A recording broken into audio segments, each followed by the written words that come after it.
Você vai ver no ICL Notícias de hoje. Onde tudo começou. Lula começa a campanha no berço do sindicalismo, faz homenagem a mulheres, aprender a respeitar vocês e defende soberania. Eu não quero nem com os Estados Unidos, nem com a Rússia, nem com a China. Chantagem eleitoral.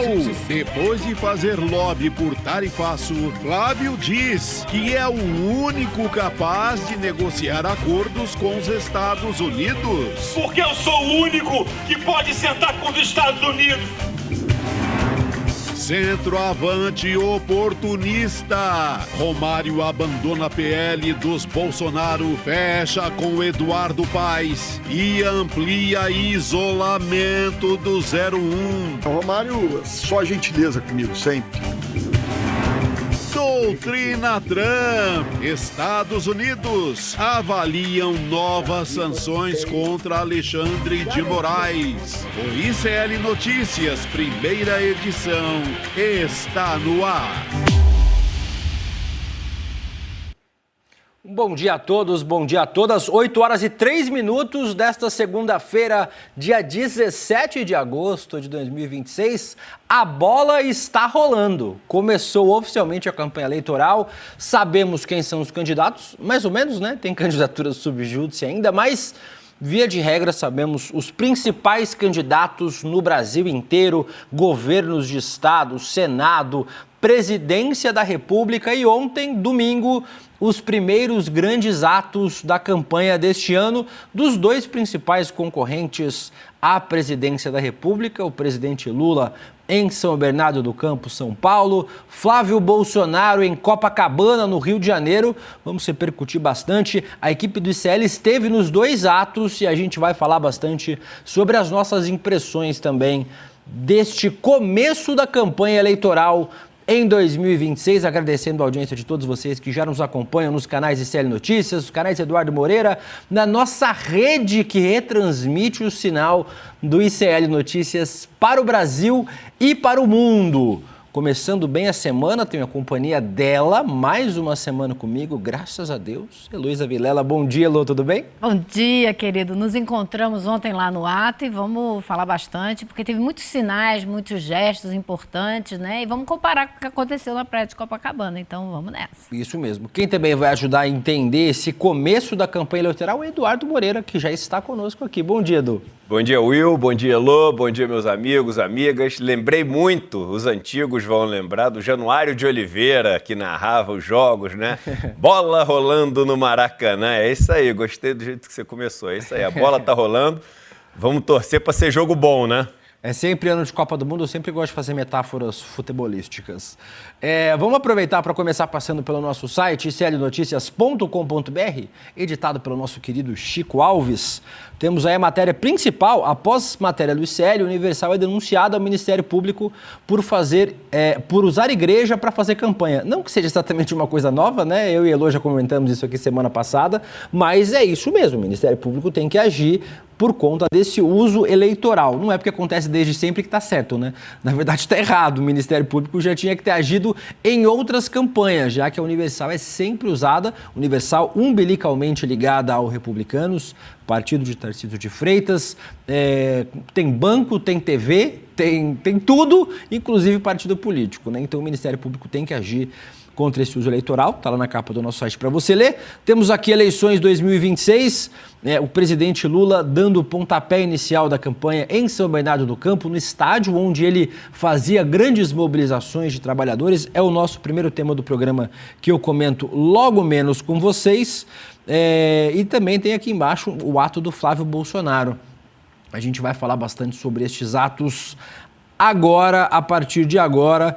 Então você acompanha aí o nosso site iclnoticias.com.br o dia inteiro atualizado com colunas, com informações sobre o Brasil e sobre o mundo. Mas vamos ao que interessa, falar sobre as eleições.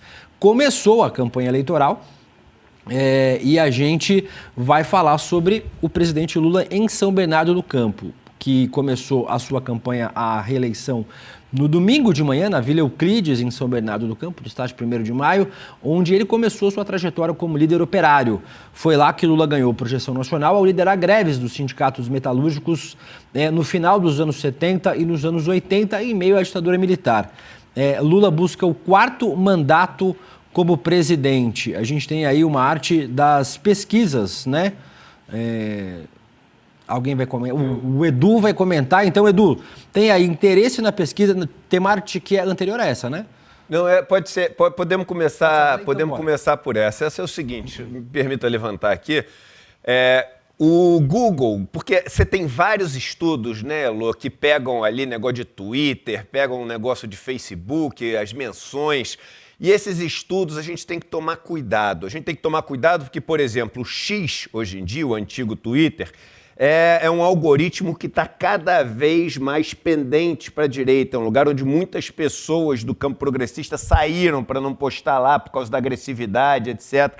Então eu gosto de pegar o Google Trends, porque Google ainda é onde 99% das pessoas fazem suas buscas, fazem suas pesquisas. Então no Google Trends você tem o interesse das pessoas. Eu peguei ontem, eu mesmo fiz esse levantamento no final do dia e peguei nas últimas 24 horas qual foi o interesse pelo tema Lula e qual foi o interesse pelo tema Flávio Bolsonaro. E a média, e eu vou explicar para vocês como é que eles fazem essa média, ao longo do dia foi de 68 pontos, isso vai de 0 a 100 para o Lula e de 49 pontos para o Flávio Bolsonaro. Isso significa um interesse quase 40% maior em buscar o nome Lula do que buscar o nome Bolsonaro. Quer dizer que as pessoas gostam muito mais do Lula do que do Bolsonaro? Não, quer dizer que as pessoas se interessaram mais em buscar o tema do Lula. Mesmo que seja pessoas que buscaram por um motivo bom ou por um motivo ruim. Mas isso aqui é bom.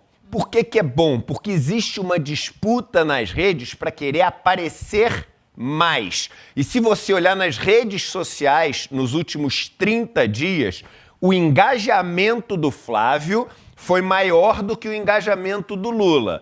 Só que ontem o interesse por Lula foi muito acima do interesse do Flávio. Aí a gente tem outro gráfico, se puder colocar aqui, que é ao longo do dia como isso aconteceu. Se a produção puder colocar aqui, ótimo. Então é o seguinte, o Lula começa o dia, a gente está falando bem da madrugada aqui, ou seja, quando ainda não tinham acontecido os eventos, acima do Flávio, em termos de interesse. Depois que os eventos começam, você tem aquele lance que a direita é muito boa de atiçar a base dela, então o Flávio consegue o Lula pico... é o vermelho, né? O Lula por incrível... tem razão, o Lula é o vermelho. O Flávio consegue chegar aqui acima do Lula no momento de maior pico, e aí depois você tem uma queda aqui do Lula e o Flávio Bolsonaro... Não, tá errado, o pessoal trocou, tá? Isso que eu não estava entendendo. O pessoal da nossa produção trocou. Então Se você puder até... O azul é o Lula. Eu tenho até o gráfico original, o azul é o Lula, o vermelho... O pessoal vai botar o original aqui, só um segundinho, na hora do pessoal colocar no nosso Mas o Lula, enquanto eles estão fazendo isso, Edu, aquele primeiro que você mostrou, aquela velha história, falei mal, mas falei de mim. Se falar bem, se falar mal, o importa é estar engajado no assunto, e o Lula se deu bem ontem com isso, né? Esse aqui que você está falando, exatamente. Falei mal, mas fala de mim. Agora, só já puxando um ponto, enquanto eles estão trazendo o gráfico, o nível 100, tá? É a referência. Nível 100 é o seguinte, é o maior interesse do dia. Então, sempre aquele gráfico vai bater em algum momento no nível 100, que significa assim, neste momento do dia, esta pessoa teve o maior interesse de busca. Todos os outros dados são em relação àquele dado de 100. O que vocês vão notar quando o gráfico aparecer aqui? Que o Flávio Bolsonaro, ele consegue bater o pico de 100, né? Ou seja, durante o dia, quem bateu o nível de maior interesse foi ele, num momento onde claramente você tem uma organização das redes, das campanhas, para poder gerar esse interesse no Flávio, mas logo depois ele cai, tá aqui, ó. Então agora tá certinho aqui, ó. O Lula azul, o Flávio Bolsonaro vermelho. Isso aqui é a tela do Google, foi a tela que eu fiz a captura de tela e mandei pro pessoal. Confundido é porque o Lula tá com uma azul no gráfico aqui, né? Mas aí... o Google fez isso, né, cara? Não tem como eu mudar, né? Então tá aqui, ó, você vê que o Flávio, ele bate 100, ou seja, tudo é em referência a esse momento. O Lula chega ali a 97, 95, ou seja, o pico de interesse dos dois é muito parecido. Qual a grande diferença? Logo depois dessa ação que parece coordenada de dar um gás no Flávio Bolsonaro, ele cai para menos de 50. Ah, então não segura, né? Não segura, exatamente. E o Lula não só se mantém em cima, como no final do dia, quando você tem ali Fantástico, quando você tem os principais noticiais trazendo as notícias do dia, ele volta para perto de 100.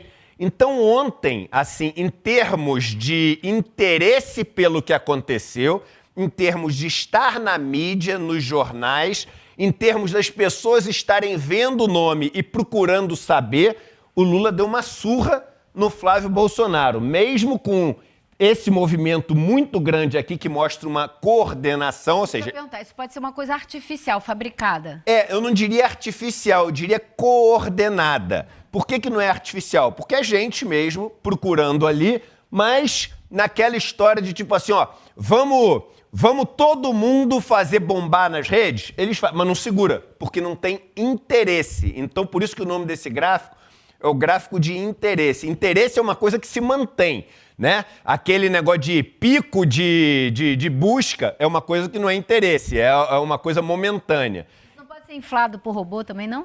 Pode ser inflado por robô, sim, tá? Mas essa tela mostra pra gente que, em termos de impacto do que foi feito ontem, o Lula realmente ganhou de lavada do Flávio Bolsonaro. Vamos começar a mostrar então os vídeos de ontem, por que esse interesse todo aconteceu, Edu, Elô e você que está assistindo o programa do Brasil e do mundo. O presidente Lula, no seu discurso de ontem, fez uma homenagem aos trabalhadores que estiveram com ele desde o começo da luta. Vamos assistir o vídeo. É porque eu fiz radioterapia na cabeça para cuidar de um câncer de pele e eu não posso tomar só na cabeça. Mas eu quero dizer para vocês que eu vou usar a minha saúde e vou tirar o chapéu para todos vocês.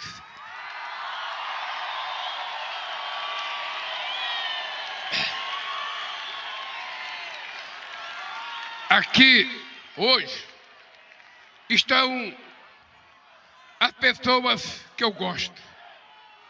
E certamente estão aqui as pessoas que gostam de mim. Mas toda vez que você participa de um evento importante, você sempre tem que lembrar das pessoas que te ajudaram a construir essa caminhada e que não estão mais aqui. O presidente Lula, inclusive, começou o ato chamando para o palco os militantes políticos do sindicato que fizeram as mobilizações junto com ele. Durante o ato foram também as causas mais atuais dos trabalhadores foram lembradas pelo público. Tem uma imagem que a nossa querida Heloísa Vilela fez lá durante esse ato. Vamos assistir. Ó,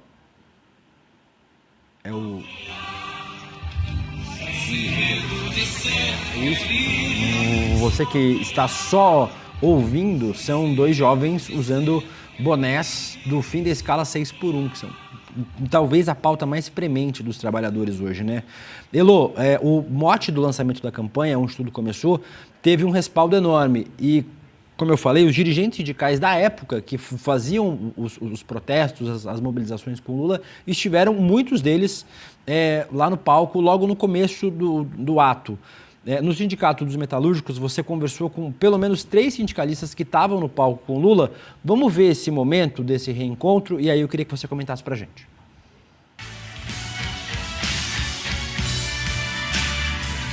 Tenho aqui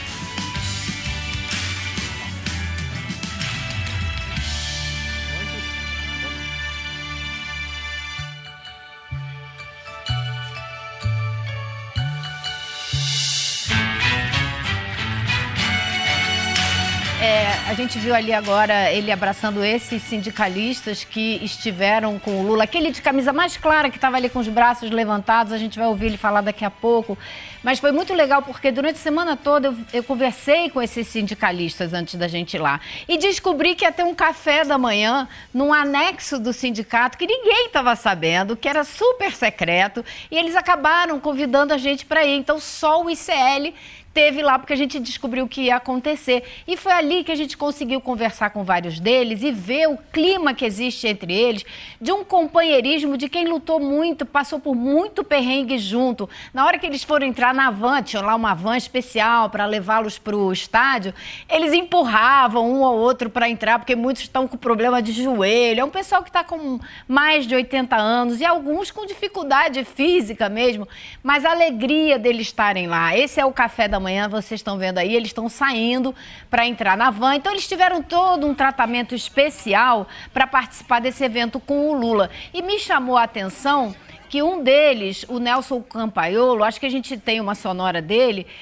conversou muito comigo depois do evento também, porque eu reparei o tempo que o Lula ficou abraçado com ele. Isso me chamou muita atenção. Então vamos ouvir o Campaiolo primeiro, depois eu conto como é que foi a conversa deles depois do evento. Bora, vamos assistir.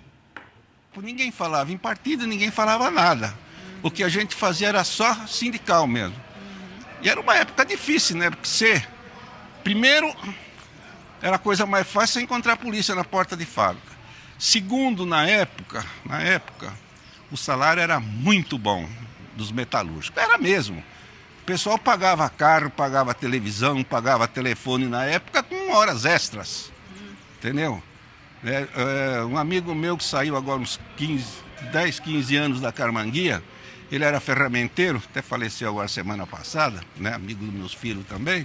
Ele saiu com quase R$90 a hora, menina. Você já pensou hoje 100% um sábado, 150 um domingo? Né?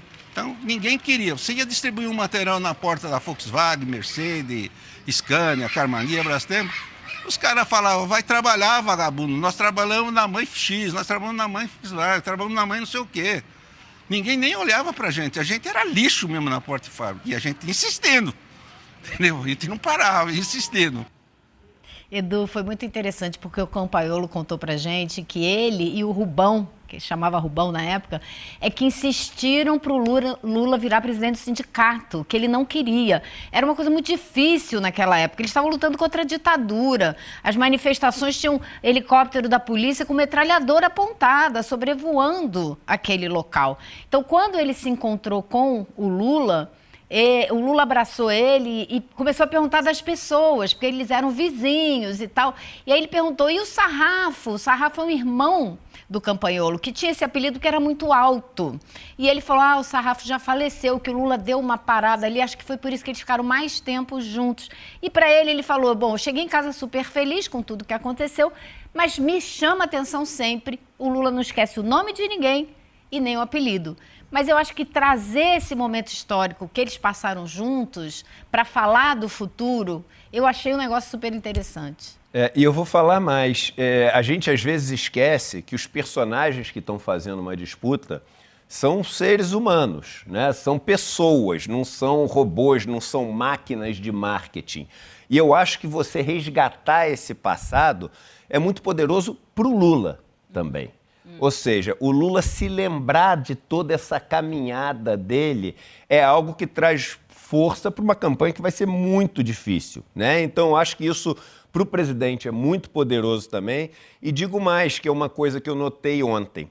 O Lula é um personagem que tem nele a jornada do herói. A jornada do herói, né, termo cunhado lá pelo Joseph Campbell nos Estados Unidos, é aquela jornada que conecta qualquer pessoa numa narrativa, numa história. Então, todo filme de Hollywood que faz sucesso, de Star Wars a Rocky Balboa, você pega o Senhor dos Anéis, Crônicas de Nárnia, sempre é a jornada do herói. E a jornada do herói, resumindo, é uma pessoa que sai do mundo comum, passa por várias provações e consegue, essa é a história do herói, atingir o seu grande objetivo e volta para o seu povo com essa vitória. Todos esses filmes têm a mesma coisa. O Lula, ele é essa jornada encarnada. Sim. Mas veja que isso foi esquecido nos últimos anos. Né? O Lula deixou de resgatar essa história de ter nascido, vindo do sindicato, estado com aqueles caras, ter perdido várias eleições, ter sido preso. Isso. Até o câncer e vencer o câncer é a questão da jornada do herói. Eu achei muito bom ele tirar o chapéu. Porque se você chega hoje, um dos boatos que tem é que o Lula está morrendo, por isso que ele está com o chapéu. Então ele vai lá e tira o chapéu e fala, não, o chapéu é por causa do câncer, mas o câncer que eu venci novamente. E aí vem um ponto importante, que é o seguinte, o Flávio Bolsonaro não tem a jornada do herói. O Bolsonaro, ele ganhou a jornada do herói com o lance da facada. Porque a facada deu para ele, né, uma jornada do herói, do cara que lutou contra a vida e a morte. Aí, ó. A jornada do herói. É exatamente isso. Se você for ver os 12 estágios da jornada do herói, é a vida do Lula ali. O Bolsonaro conseguia se encaixar aqui. O Flávio não consegue. O Flávio não consegue. Então, o fato dele não ter a jornada do herói é algo que os marqueteiros dele vão ter que, de alguma forma, trabalhar para tentar encontrar um caminho. O Lula parece que, abraçou essa jornada e isso é uma coisa muito boa para a campanha. Eu achei fundamental você falar de coragem, porque para mim, essa hora que ele tira o chapéu e homenageia as pessoas, eles falaram, Deus fez vocês e vocês me fizeram ser quem eu sou, porque ele foi forjado na luta coletiva. E ele foi falar ali da coragem. Eles precisavam beber nessa coragem, não só o Lula, mas como todo o partido e toda a militância. Porque a coragem que eles tiveram para enfrentar a ditadura naquela época, todos nós vamos precisar para enfrentar a intervenção dos Estados Unidos na nossa soberania. Elô, Edu, um outro tema muito premente na campanha do presidente Lula, e em especial porque o voto feminino é muito importante para essa candidatura, foram as mulheres, né? Na convenção que indicou o nome do presidente à reeleição, o tema já tinha sido muito presente. Dessa vez ele voltou a ficar presente, o Lula fez um aceno às mulheres. Vamos assistir. E é por isso que eu queria dizer uma coisa. Mulheres deste país, não baixem a cabeça nunca, porque nós homens precisamos aprender a respeitar vocês como companheiras, não como serviçais. Não como escravas, não como cidadãs de segunda categoria. Levante a cabeça, porque Deus fez a gente igual. Não é possível que a gente não termine com essa violência. As mulheres foram lembradas não apenas no discurso, quem cantou o hino nacional dessa vez foi a Fafá de Belém também, a gente tem uma imagem.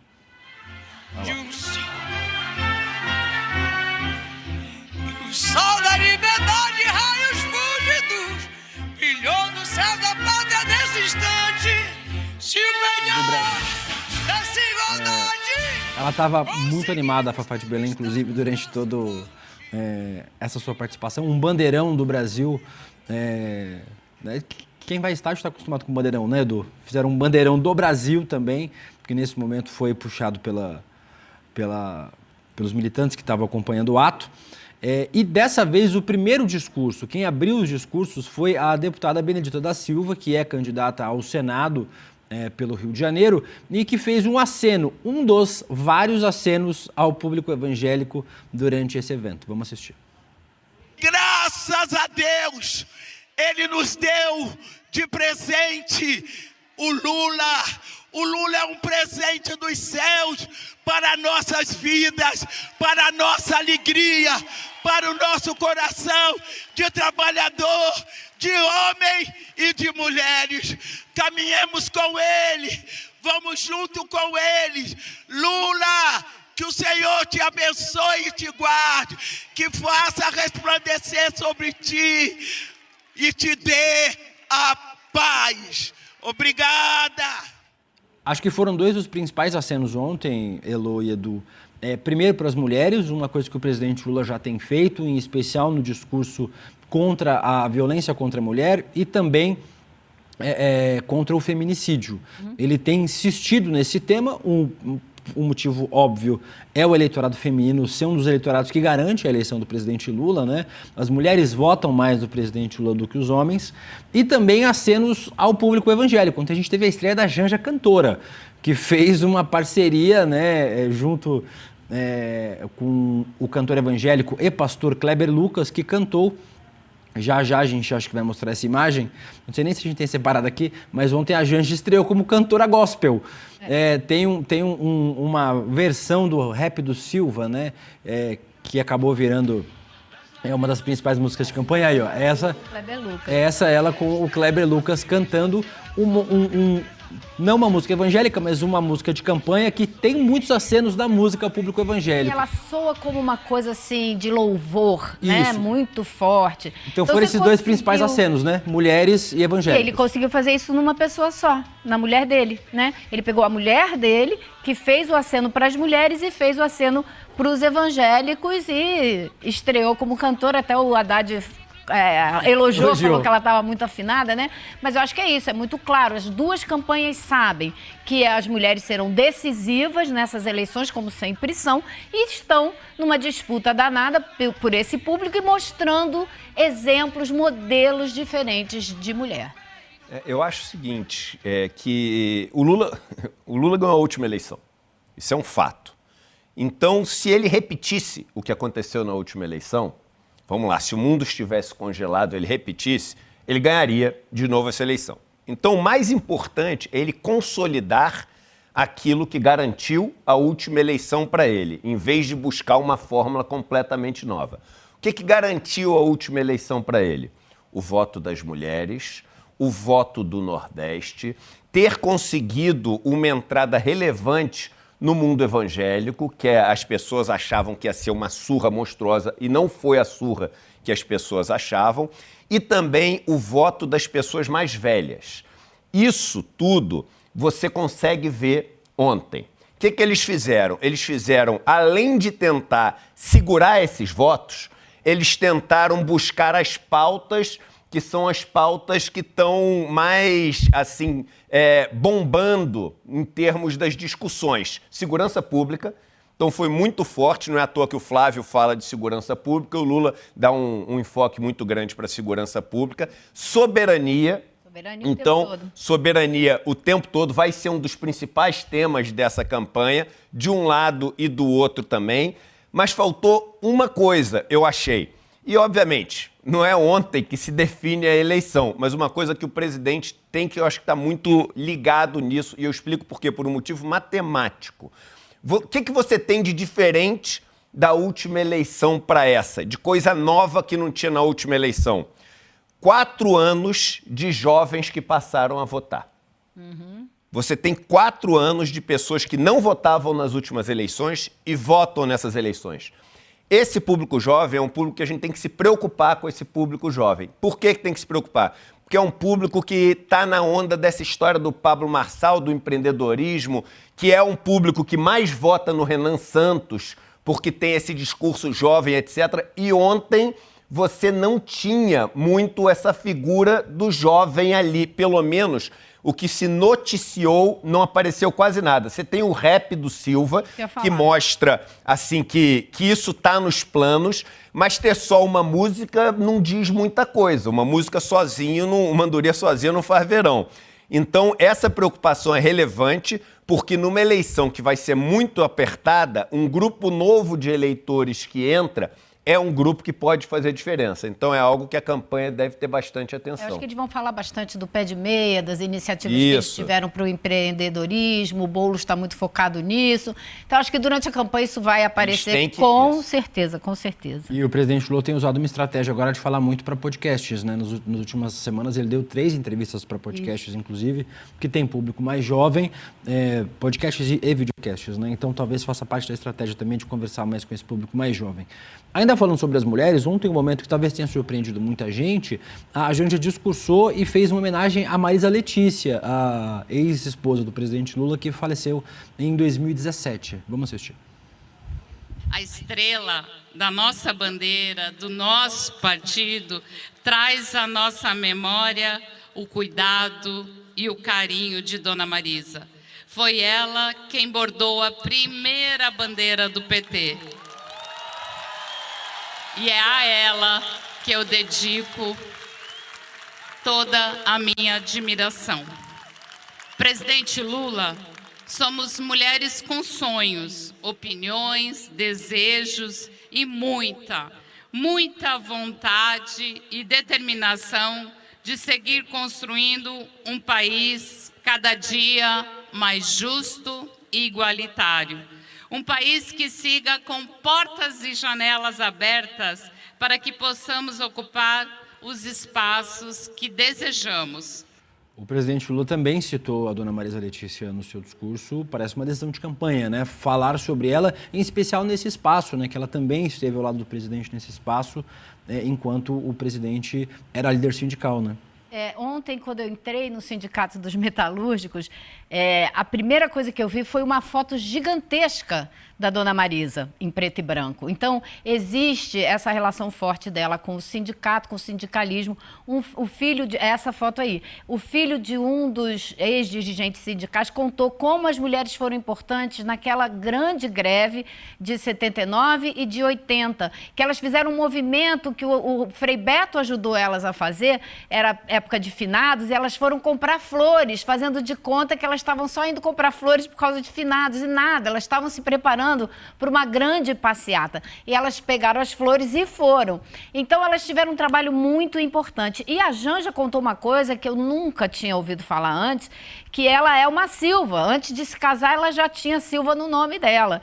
E fez essa homenagem que, na hora que ela falou, Edu, foi um choque no estádio, porque ninguém nunca ouviu a Janja homenageando a dona Marisa. Então, eu acho que houve uma decisão muito firme da campanha de, através da Janja, unificar não só esse passado trabalhista, né, de sindicalista do Lula, a importância das mulheres no movimento sindical, mas de juntar a figura da ex-mulher do Lula, né, que ficou viúvo e depois se casou com a Janja, a esse movimento de dar protagonismo às mulheres e de enfrentar a tremenda crise de feminicídio que a gente enfrenta nesse país. Então, através da Janja, e eu fico me perguntando como é que foi essa costura, porque todo mundo sabe que é um assunto delicadíssimo dentro do Palácio do Planalto, o passado, né, da vida afetiva do Lula. Não é fácil para ela lidar em público com isso e fazer a homenagem que ela fez e que chamou a atenção de muita gente. O sindicalista falou para mim, cheguei em casa muito feliz ontem, sabe? Você sabe que eu sou casado com a dona Marisa, né? É verdade. Sou casado com a dona Marisa. Minha esposa, Juliana Baroni,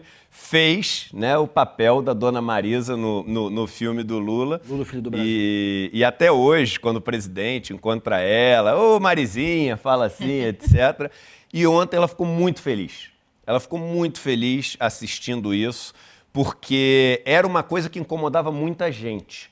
E, obviamente, a gente tem que entender, volto a dizer, são pessoas. E pessoas, todos nós temos nossos relacionamentos, a gente tem nossas questões, e tudo isso faz parte. Mas muita gente que acompanha essa trajetória do presidente Lula, que eu citei aqui como a trajetória do herói, sabe que a dona Marisa teve um papel absolutamente fundamental. E se sentir incomodado disso, ter de alguma forma sumido da história do presidente. Ela bordou a primeira bandeira do Partido dos Trabalhadores, gente. Ela bordou ali a estrela da primeira bandeira do Partido dos Trabalhadores. Como é que isso pode sumir da história? Então a Janja trazer isso ontem, eu acho que mostra um gesto assim de que, olha só, turma, a gente está junto para vencer aqui. Vamos tentar parar as arestas, vamos tirar o que é pequeno e focar no que importa para a gente ganhar essa eleição, porque ela é muito mais importante do que questões legítimas que a gente tem, porque todo mundo tem, mas que são menores do que um país que está em jogo. Então, acho que isso foi uma sinalização espetacular e várias pessoas que eu conheço que tinham ali um pé atrás com a Janja por causa dessa questão, ontem, e não foi uma não, várias, falaram comigo, caraca, que bacana esse negócio, eu senti que ela estava diferente, porque aí muda tudo, né? Às vezes é uma coisinha que muda uma impressão. Então, achei isso ontem, assim, um dos pontos de destaque mesmo do evento de ontem.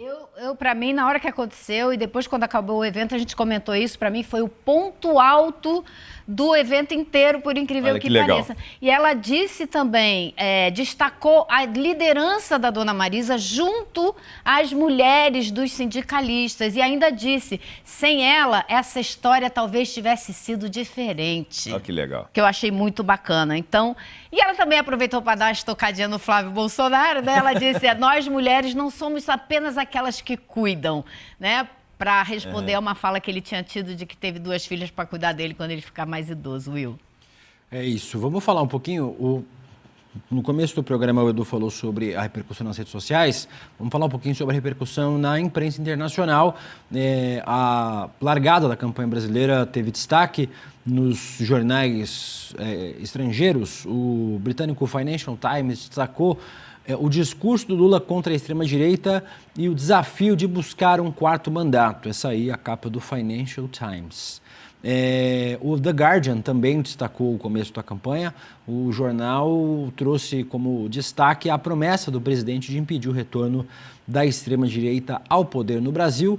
Então, a imprensa internacional, assim como a internet, dando muito destaque, obviamente, ao início da campanha do presidente Lula. A gente vai falar sobre a campanha do Flávio daqui a pouco também, sobre o início, né? Mas um ato mais tímido, né? A imprensa internacional não destacou o lançamento da campanha do Flávio, né? Isso mostra... É lógico, mostra aquele número que a gente mostrou, que aquilo é buscas no Google. É isso aí, é o interesse das pessoas. Tem comparação entre o papel do presidente Lula no cenário internacional com o papel que o Flávio não tem, né? Porque ele nunca ocupou um espaço como esse. Então, é óbvio que a imprensa internacional está olhando o que está acontecendo com o Lula, né? Mas é engraçado porque a gente vai falar sobre isso ainda no programa, mas o esvaziamento ontem da praia, ela não é uma não notícia, é uma notícia. Não é então não teve uma coisa para a gente falar, não foi muito grande. Não. É uma notícia de que foi muito pequeno. Claro. Porque se você olha as imagens aéreas, chega a ser constrangedor. Chega a ser constrangedor porque é muito perigoso você marcar um evento num local onde você já foi muito grande. Porque você tem uma base de comparação. Então, o Lula, por exemplo, fez o evento num lugar onde as pessoas, recentemente, não podiam comparar muito. E ontem estava muito grande, né? Mas olha o evento do Flávio. Olha isso. Numa boa. Nem perto do palco, se você vem aqui, ó. Olha aqui, gente. Volta aquela cena, por favor, se vocês puderem. Esse é o do Lula, né? Aqui é o palco, né? A parte de trás não tem ninguém, por exemplo. Aqui, gente, você tem um pouquinho de gente. Aqui já não tem ninguém. Então a gente está falando o seguinte, quando você resgata as imagens antigas, e é isso que as pessoas vão fazer, porque ele escolheu fazer nesse lugar. Ele escolheu. Então ele mostrou uma fraqueza muito grande. É que nem os caras fazerem, vamos fazer o 7 de setembro na Paulista. Vão sempre comparar com aquele 7 de setembro que lotou a Paulista inteira, que foi aquele grande momento, né, das intenções golpistas lá. Pô, a praia de Copacabana já ficou lotada com esses caras. Ontem estava de uma maneira constrangedora, vazia. E é num momento que o PL no Rio está se desmanchando, né? Isso. Gente sendo investigada, sendo presa, saindo, Romário saiu, enfim, tá um barata voa danado no Rio de Janeiro, no PL, né? Daqui a pouco vamos falar sobre o Flávio Bolsonaro e esse evento, para ser bom com o Flávio, tímido, de lançamento de campanha no Rio de Janeiro, mas agora a gente vai para o Ciência de Fronteira.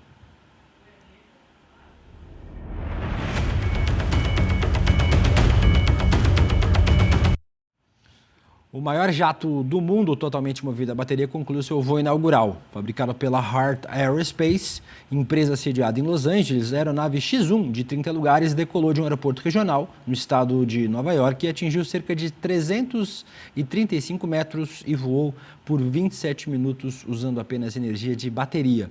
A aeronave fez o trajeto sem passageiros, apenas com o piloto. O futuro chegou, Edu? A ideia aqui toda segunda-feira trazer alguma coisa mostrando a disrupção que a gente está vivendo tecnológica em vários setores. E essa é muito importante até por causa das questões climáticas. Você sabe que 1 de cada 40 partes de dióxido de carbono que a gente tem na atmosfera é lançada pela aviação, né, comercial, ou seja, os jatos, os aviões, etc., são dos maiores poluentes do mundo. Você tem um problema muito grande para criar aviões elétricos, que a bateria pesa muito. Então a gente está falando de um avião de 11 toneladas vazio. E olha que coisa interessante que a gente nunca para pensar. Quando você enche de combustível o avião, à medida que o voo vai acontecendo, o combustível vai diminuindo, o avião vai ficando mais leve, né? Com a bateria não acontece isso, a energia vai diminuindo, mas ela continua com o mesmo peso. Então é um grande desafio. Mas ontem, pela primeira vez, um avião de dimensões comerciais, ou seja, cabem até 30 passageiros, o que seria muito importante para os voos próximos, que são a maioria dos voos, os que emitem mais poluentes, ele conseguiu voar. Ainda não é algo que pode ser replicado. Por quê? Porque voou por muito pouco tempo, a autonomia é pequena, mas por que é muito interessante? Primeiro, por causa do custo. O custo de energia para fazer esse voo de meia hora foi de $5. Então, o avião gastou somente $5 de combustível, digamos, que é a parte elétrica que ele usa, para poder voar. Quando você soma outras coisas, piloto, a taxa do aeroporto, etc., eles estimam que vai ficar em 40% mais barato do que o custo que tem hoje. E a ideia é você ter aviões híbridos, que nem os carros híbridos, onde você tem muito menos emissão de poluentes, tem a garantia que se acabar aquilo você consegue voar por mais algum tempo e você também consegue baixar bastante os custos. Os primeiros voos previstos para esses aviões híbridos estão para 2031, mais ou menos, mas é a gente vendo história acontecendo diante de nós. Está logo ali, 2031, é isso aí, né? Pô, bacana. O futuro é aqui do lado, Edu, mas tem um futuro mais próximo da gente. Dia 19 e 20 de setembro, sempre, eu sei que você sempre escolhe essa data, porque é perto do meu aniversário, que é dia 21. Então eu sei que sempre acontece ali perto do meu aniversário. Mas o que tem dia 19 e 20 de setembro, Edu? Minha missão aqui é toda segunda revelar uma parada maneira. Toda segunda, né? A gente revelou o Paulo Motorim, no último revelou lá a plataforma de arrecadação. Então a gente vai revelar os primeiros nomes do evento Despertar desse ano, que é o evento que a gente faz. Segura essa, olha quem tá vindo por aí. Eu só vou revelar os primeiros aqui. Primeiro, olha quem vem aqui. Maria da Penha vai estar aqui. É raríssimo, eu desafio vocês. Ver a Maria da Penha fazendo viagem para outro estado, até porque tem toda a questão de locomoção e etc. Vai estar com a gente no evento Despertar, palestrando ao vivo pra gente. Olha quem vem dos Estados Unidos palestrar pra gente. A filha de Mohamed Ali, a filha que carrega o legado, que palestra no mundo inteiro, conta toda essa luta do pai, que é considerado por muitos o maior atleta de todos os tempos, por causa da luta que ele tinha fora dos ringues também. Vai estar com a gente presencialmente. Aqui, ó. Marcelo Dourado, que muita gente não conhece, aquele cara que ganhou o Big Brother, não sei o quê. É um cara progressista, é um cara de uma família que tem uma luta contra a ditadura, contra tudo isso, espetacular. Vai dar uma palestra. Marcelo Adnet vai estar com a gente, grande Marcelo Adnet. Já vi até o sorriso na cara do William, gostou da... É muito bom, gostou. O cara é bom demais, né, cara? O Marcelo Adnet. Eduardo Marinho, filósofo das ruas. Marcos Schultz, nosso mentor da área de meditação, de yoga do ICL. Marilena Chauí no palco palestrando também é uma coisa que poucas pessoas aqui já viram. Luiz Antônio Simas com a gente, esse gênio aqui da nossa cultura, da nossa história.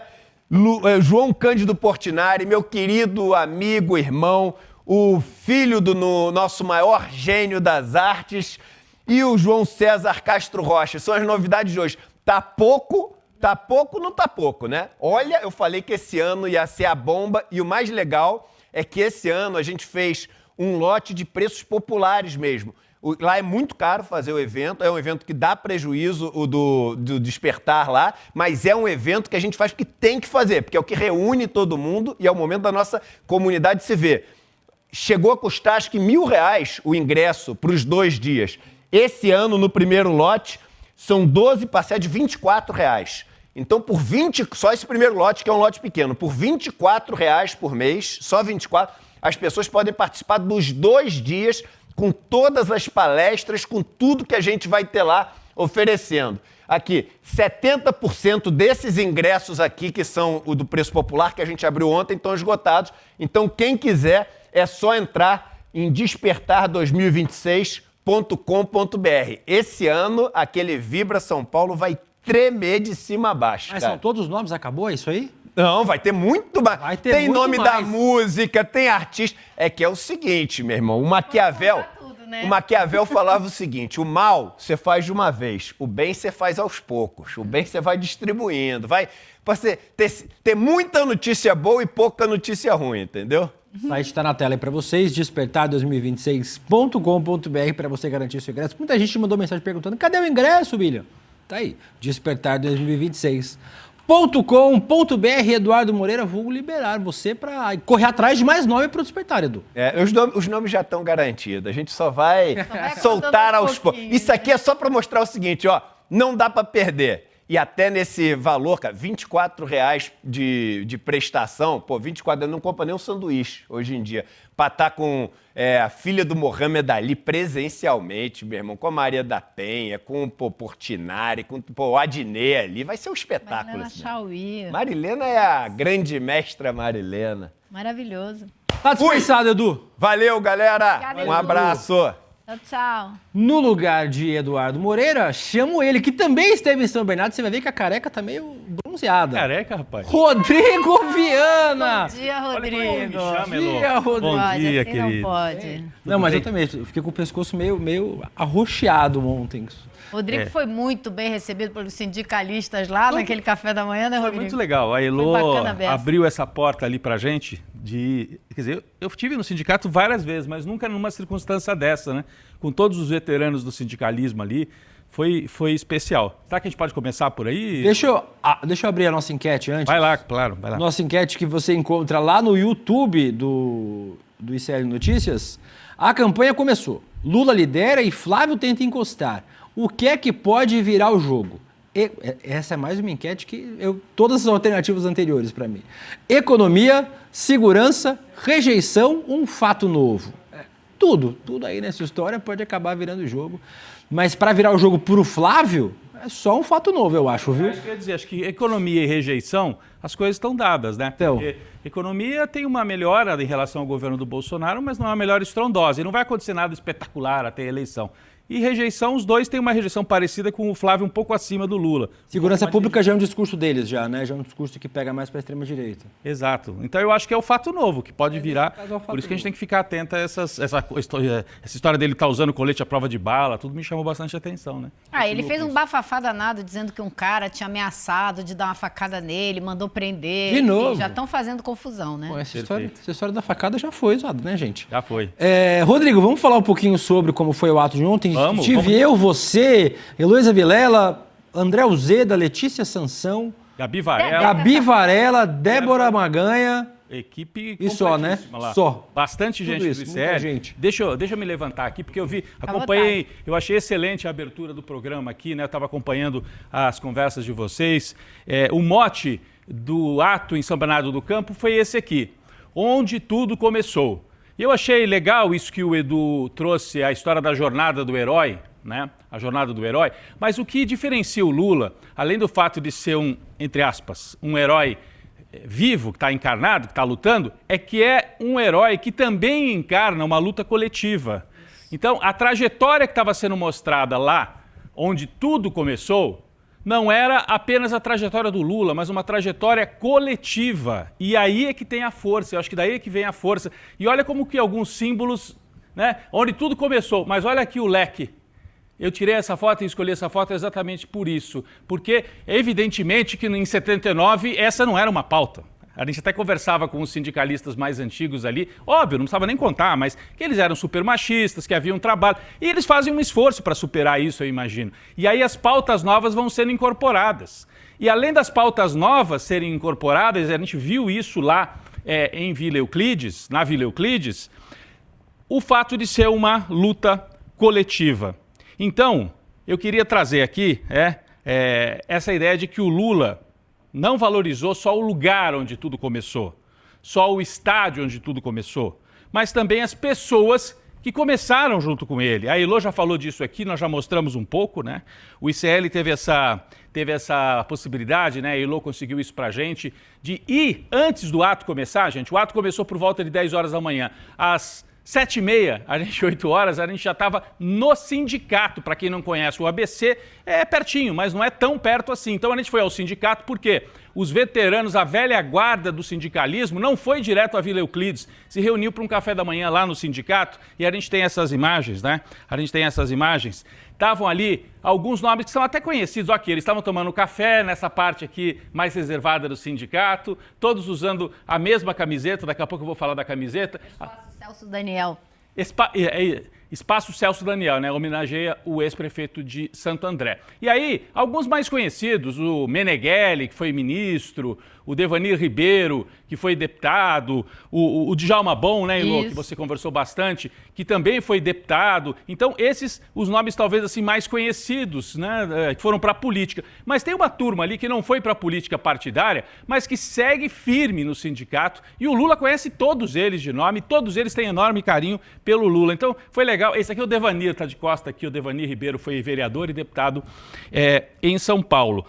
Mas além desses conhecidos, a gente bateu papo com outros. Esse aqui é o filho do Devanir, a gente conversou bastante ali com ele também, já é uma segunda geração de sindicalistas. Eu gravei aqui um papo com o José Malta, que foi diretor do sindicato logo depois que o Lula tinha saído, ali no começo dos anos 80, ainda debaixo de ditadura, Will. Então, o Lula foi presidente do sindicato, aí ele sai do sindicato para começar a organizar o PT e segue uma outra turma, ainda debaixo de ditadura, governo do João Figueiredo. O Lula sofreu intervenção no sindicato e a diretoria que veio depois também sofreu intervenção no sindicato. O sindicato fechou as portas. E aí eles comemoram, e o José Malta explica aqui pra gente, nós vamos rodar aqui a fala dele, o momento em que eles conseguiram reabrir o sindicato usando aquela frase assim: olha nós aqui outra vez, voltamos, acharam que a gente estava morto? Olha nós aqui outra vez. Vamos rodar a fala então desse sindicalista que conta um pouco dessa história de luta ali no ABC. A opção era arrumar um outro local para continuar a luta, né? E alugamos esse salão bem em frente ao sindicato e colocamos uma faixa lá, nós aqui outra vez, dizendo que a gente estava presente, independente de intervenção ou não. E agora o Lula está aqui outra vez, Vila Euclides, lançar a candidatura. E nós luta outra vez e vai ser outra vez. Vai outra vez e sempre outra vez. A luta não para, a luta continua. Sempre terá um amanhã. Então você conviveu com o Lula aqui? Sim, bastante. As greves de 78, 79, 80, estávamos tudo juntos. Isso, você era novinho na época. Mais ou menos, né? Tá enganando, então. Bem mais novo, né? 20 e poucos anos. E como é que era fazer greve naquele período? Você imaginava, olhava pro Lula, imaginava que ele seria presidente, estaria lutando para ser pela 4ª vez? Não, nem ele, né? Na verdade, as coisas são consequências, né? O Lula é uma consequência da luta. Nós não imaginávamos que ia chegar nisso, né? E aí a gente nota que os trabalhadores têm condições de chegar além do que ele pode imaginar. Então o Lula é um exemplo disso. Eu achei essa frase muito legal, né? Nem o Lula imaginava que ia chegar à presidência, coisa nenhuma, né? E o Lula é consequência dessa luta. E aí a gente entrevista essa turma e depois eles vão para o palco, no evento com 20 mil pessoas ali no estádio. Olha, o momento em que o Lula vai recebê-los, e um carinho, a Ilô já descreveu um pouco, né? Abraços, ele pergunta, ele sabe o nome de todos eles, pergunta do irmão, da família, de todos eles. Aqui você tem ali aqui o Campanholo, né, que você... O Nelson Campanholo que você entrevistou, o Djalma Bom aqui de camisa branca também, e os outros todos, esse que eu acabei de entrevistar também, o José Malta, todos eles subiram ali no palco. E olha, gente, assistir essa cena, a gente teve a oportunidade de estar ali pertinho, foi muito emocionante. Acho que foi o momento mais emocionante, né, Elô? Eu acho que foi. Eu confesso, chorei. Eu também. Pronto, falei, né? Eu acho assim, do ponto de vista político, talvez a Elô já fez a leitura, aquela fala sobre as mulheres, acho que foi o ponto alto. Mas na emoção, pelo menos para mim, e acho que a Ilô concorda, foi esse reencontro do Lula, porque a ideia é essa. Onde tudo começou, não é o estádio em si, o estádio também, mas não é o estádio, são as pessoas. E você retomar essas pessoas, por sorte, a imensa maioria, eles estão bem de saúde, né, Ilô? Todos eles na faixa dos 80 anos, vão ali na van, fazendo brincadeiras, chegaram ali no estádio. Então foi um momento de grande emoção, a gente sentiu, era uma emoção que você podia sentir. E uma turma, assim, com uma certa simplicidade, mas com muita visão política. E essa frase do José Malta, sindicalista, que eu destaco. O Lula é resultado da luta. O Lula não é a jornada do herói individual. É a jornada de um herói coletivo. E acho que daí é que vem a força da liderança dele, né? E a importância que ele tem na história brasileira, né? Um outro momento de bastante emoção foi quando o Lula, do presente de 2026, conversa, entre aspas, né, com o Lula de 1979. Esse momento me pegou aí. Não foi legal também? Esse foi o que me pegou. Esse foi o que te pegou mais. Vamos rodar então, aí as pessoas decidem qual é o momento mais emocionante. Vamos lá. Se hoje pudesse mandar um recado para o Lula de 79, seria esse. Companheiro, eu sei que seu coração está apertado, sentindo o peso de milhares de trabalhadores em greve, esperando sua direção. Eu lembro como se fosse ontem. Vou te dizer uma coisa. Vai dar tudo certo. Vocês sairão vencedores dessa luta.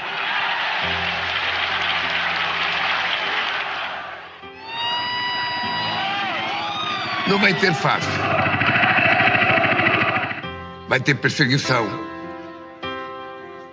Vão atentar contra a nossa soberania. Vai ter gente rica torcendo para você não aguentar. Mas você nunca vai abrir mão da sua dignidade. Aguenta, companheiro, que o povo vai vencer. A democracia vai voltar. Você vai ajudar a escrever a Constituição. Vai ganhar 1, 2, 3 eleições para presidente. E vamos ganhar mais uma. Não duvide. Hoje eu estou infinitamente melhor.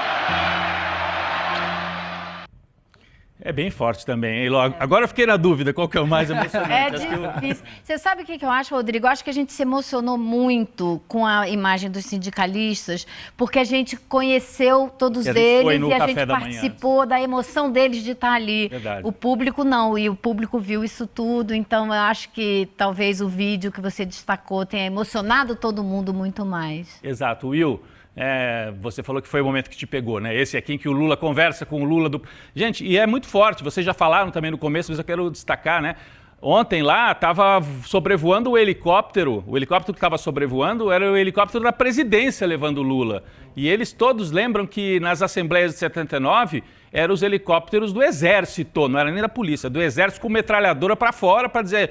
Brinquem que nós vamos atirar daqui mesmo. Numa época que as pessoas estavam sendo assassinadas, torturadas e desaparecidas, né? Não era brincadeira. O que eles fizeram não foi brincadeira. Acho que a gente tem que destacar isso para quem não viveu, não acompanhou, não estudou essa época, sabe, Rodrigo? Eu achei muito bom. Então, esse diálogo do Lula é algo que muita gente tem usado, né, Will? Você que é um especialista nas redes, né? Essa história do presente, conversar com o passado. Mas, nesse caso aqui... Tem história para contar, não fica falso, porque é uma história, de novo, coletiva dos metalúrgicos que se levantam e ajudam a desenhar a democracia e não fazem isso sozinhos, né? Aparece aqui Franco Montoro nas imagens, aparece depois o Fernando Henrique passando a faixa, olha aí, ó. Né? Então, o Lula é essa construção coletiva e de diálogo com outras forças democráticas que traz o Brasil até onde nós estamos. Agora, uma coisa importante também, não foi um ato, claro, tem muita referência ao passado, mas não foi um ato saudosista. Era um ato em que se ligava o passado, o presente com as realizações, o Lula até faz o discurso, é a hora que muita gente fala, o discurso ficou um pouco enfadonho, porque ele ficou listando as realizações, mas é assim, né? Um presidente que está no poder precisa falar o que está fazendo. E aí, projetando para o futuro. E eu diria que no futuro, foi o diálogo com os jovens, o Edu até destacou que não havia tantos jovens assim, é fato, né, Elô? Tinha um público um pouco mais, eu não sei se o Will concorda com isso, um pouco mais da meia-idade para cima, mas tinha jovem também, não é que você mostrou a fotografia daquele de bonés, né, com 6x1, com essa... Elô que fez. Ah, foi a Elô que fez aquela imagem? Eu vi muitos jovens no público, eu senti falta de jovens falando. Pensaram isso... Representação jovem faltou. Eles pensaram isso no evento... da convenção, onde não tinham mulheres falando. A Janja falou de improviso. Dessa vez pensaram na Benedita, que é talvez uma das nomes mais representativos por vários aspectos sociais diferentes. Ela começou abrindo o discurso, mas ainda assim falta gente jovem falando, né? Obviamente, os candidatos a governo, tipo ao Senado, são mais velhos. Faltou uma representação mais jovem falando. É verdade. E aí, só para terminar, para dizer assim... falou-se muito dessa simbologia do passado, teve esse diálogo com o presidente e eu diria que quando terminou o evento teve até esse diálogo com o mundo do futebol e do espetáculo, né? Aquela chuva de papel picado, olha aí essa imagem. Eu acho que a gente pode até rodar, né? Nós temos um vídeo, vamos rodar para sentir o clima lá na hora, vamos lá.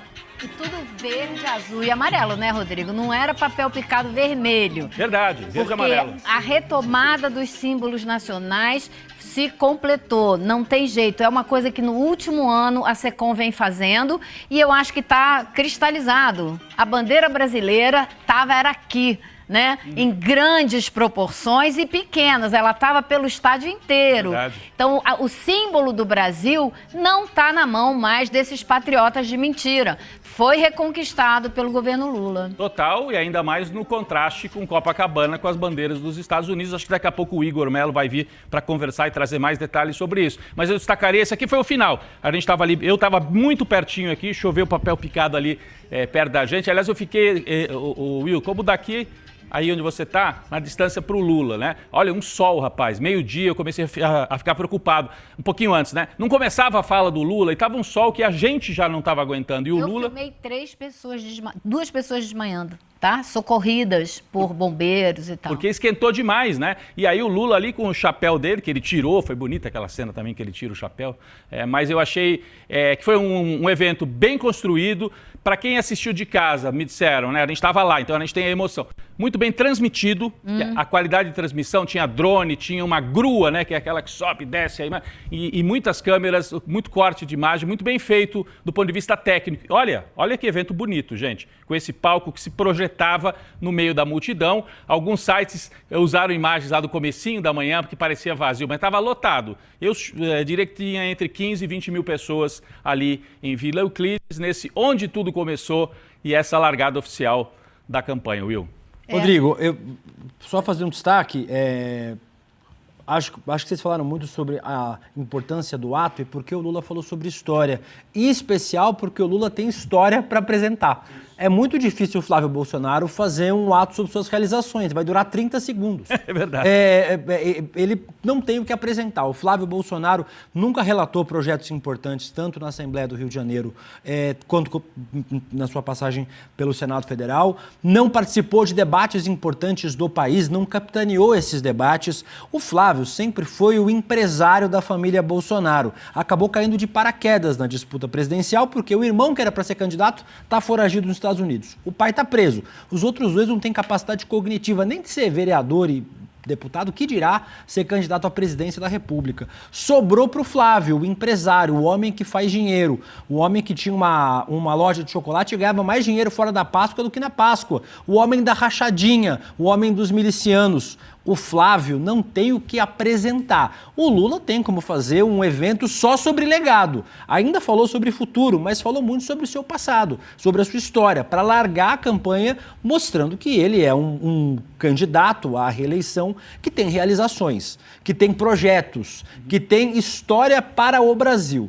O Flávio Bolsonaro tem história para a milícia do Rio de Janeiro, tem história para as páginas criminais deste país, ainda com páginas a serem escritas, já que a gente conhece muito pouco a relação íntima do Daniel Vorcaro com o Flávio Bolsonaro. Por isso, o Lula pode fazer um evento falando sobre legado, falando sobre história. Se o Flávio fizer um evento falando sobre legado, vai ser um evento sobre crime, que é isso que o Flávio... Baixar, né? A polícia vai baixar no evento, porque é isso que o Flávio tem a apresentar. E eu vou aproveitar... Deixa eu só fazer uma pontuação rapidinha, porque você falou da luta coletiva e que o Lula é fruto dessa luta coletiva, e foi uma coisa que eu senti muito nos sindicalistas reclamando, assim, pontuando a dificuldade que se tem hoje para recriar esse tipo de coalizão entre os trabalhadores, como que a gente está sendo levado a uma pulverização, a um individualismo cada vez maior pelo uso das redes sociais. As pessoas não fazem mais encontros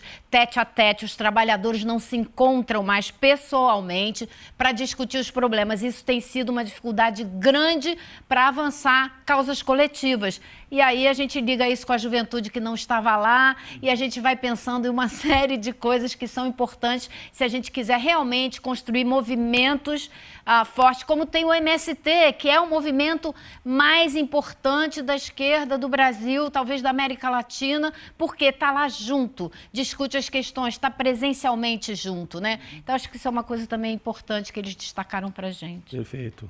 Vou aproveitar, nós estávamos em ótimas companhias lá em São Bernardo, a equipe do CL que foi. Quem foi solitariamente para Copacabana e não estava em tão boa companhia assim é o meu querido botafoguense Igor Melo. Bom dia, Igor Melo, sinto muito, mas o jornalismo te chamou para Copacabana para acompanhar o evento do Flávio Bolsonaro. Bom dia, meu amigo. Bom dia. Bom dia, Will. Bom dia, Rodrigo, Elô. Bom dia para nossa comunidade. Tava eu e Deus lá, né? Vocês estavam em grande elenco e eu... Eu não sei se Deus estava lá. Você é a estrela do Botafogo, que você está sempre bem acompanhado. Deus? Eu não sei se Deus estava no evento do Flávio Bolsonaro, não, viu? Acho que estava só você. Nem o Malafaia foi, né? Exatamente. O Flávio Bolsonaro lançou a candidatura ao Planalto em um ato esvaziado na praia de Copacabana, na zona sul do Rio de Janeiro. Em discurso, ele tentou se blindar das associações com o tarifaço de Donald Trump, mas nas imagens a gente vai ver duas bandeiras dos Estados Unidos tremulando muito perto do Flávio Bolsonaro e do impacto das críticas de Michele junto ao eleitorado feminino. Ele usou a pauta da segurança pública como principal arma de ataque contra os adversários. A gente vai mostrar primeiro um VT do Flávio Bolsonaro, aí um vídeo dele falando sobre soberania. Vamos assistir e depois o Igor comenta com a gente. Eu te pergunto, quem tem soberania aqui no Complexo do Alemão? O governo ou o Comando Vermelho? Um governo que não tem a capacidade e não tem também a vontade de defender a soberania de quem mora aqui no Brasil, não tem condições de manter a soberania sobre o seu próprio território. Ou está fechado com o crime organizado, ou é muito incompetente.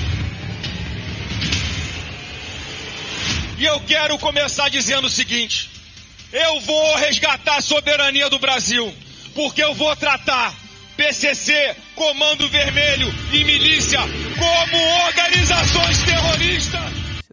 Ele disse que vai tratar milícia como organização. Será? Ué, mas não tem um monte de amigo lá, o Igor Melo? O que aconteceu aí com o discurso do Flávio? Isso aí é vacina, né, Will? Para não falarem que ele não falou de flores, digamos assim. Mas eu queria só dar um passo atrás para a gente falar um pouquinho do evento em si. Estava vendo o Edu mostrando os dados do Google Trends e falando sobre isso, eu concordo plenamente com ele. Isso, o fiasco que foi, acho que a gente pode falar, né? A gente viu imagens abertas ali, mostra bem a falta de público. Ela é uma notícia muito importante. Talvez a gente tenha visto ontem em Copacabana o atestado de óbito desse bolsonarismo tradicional na sua capacidade de mobilizar, o que não é pouca coisa. Segundo aquele grupo de pesquisa, o Monitor do Debate Digital da USP, a gente tinha pouco menos de 9 mil pessoas em Copacabana no auge da manifestação. Eu fiz até um levantamento aqui, pegando as últimas manifestações de 2022 para cá. 2022 foi aquele 7 de setembro enorme, que até o Bolsonaro foi condenado depois na justiça eleitoral por uso da máquina e tudo mais. A gente teve 64 mil pessoas em Copacabana acompanhando o Bolsonaro. Em 2024, em abril, a gente teve 32.700 mil pessoas. E em 2025, no 7 de setembro, bolsonarista, a gente teve mais de 42 mil pessoas. Então, o público que a gente teve ontem foi uma fração disso. Foi 27% do menor desses eventos que eu citei. Tinha um quarto das pessoas. Então, assim, isso é muito relevante. Eu acho que esse é o primeiro ponto. E foi um evento que o tempo todo ele teve um caráter de improviso, de falta de organização, sabe, muito evidente, desde antes dos preparativos até lá em si. Dito isso, assim, você citou essa coisa da soberania. Se a gente pudesse fazer uma analogia futebolística, já que você citou a infeliz memória do Botafogo, que nesse momento não me faz muito feliz, me chamou muita atenção que qual é o plano de jogo básico de um candidato de oposição. Ele partir para o ataque. Ele tentar pautar, ele tentar dar a linha do que vai ser a campanha e fazer o candidato que está no poder, que é o incumbente, se colocar na defensiva. E foi justamente o oposto. O Flávio discursou por mais ou menos meia hora, e grande parte do discurso dele foi tentando se vacinar dos pontos frágeis da campanha dele. A questão da soberania, do tarifaço com Trump, a questão dos problemas com o eleitorado feminino, dessa crise toda com a Michelle. Então, assim, foi um evento muito na defensiva, foi um time jogando na retranca ali. E acho que a principal estratégia para isso foi tentar deslocar essa questão da soberania, como a gente viu, para o campo da segurança pública. Sim. O Flávio voltou a fazer um discurso muito radical de segurança pública, prometendo que vai colocar vagabundo na cadeia, prometeu redução da maioridade penal, castração química de estupradores, aquela pauta toda que o Bolsonaro falava em 2018, recuperou isso, tentando dizer, tem até uma frase que não está nesse vídeo, mas que eu achei interessante para demonstrar isso que eu estou falando, que ele fala assim: hoje a gente não tem mais soberania sobre o nosso celular, sobre o nosso carro, sobre a nossa bolsa. Você não tem mais soberania sobre a sua casa, sobre a sua rua. Então, tentando falar que falta de soberania é isso. E por isso que apoiar medidas como classificar como organizações terroristas o Comando Vermelho, o PCC e a milícia, né, como ele citou, seriam de fato defender o país, né, apoiando a medida do Trump. Sim. Essa foi a construção retórica que ele tentou fazer. É impressionante então, como eles distorcem termos, né? E usam de outra maneira para confundir todo mundo. E isso funciona para muita gente.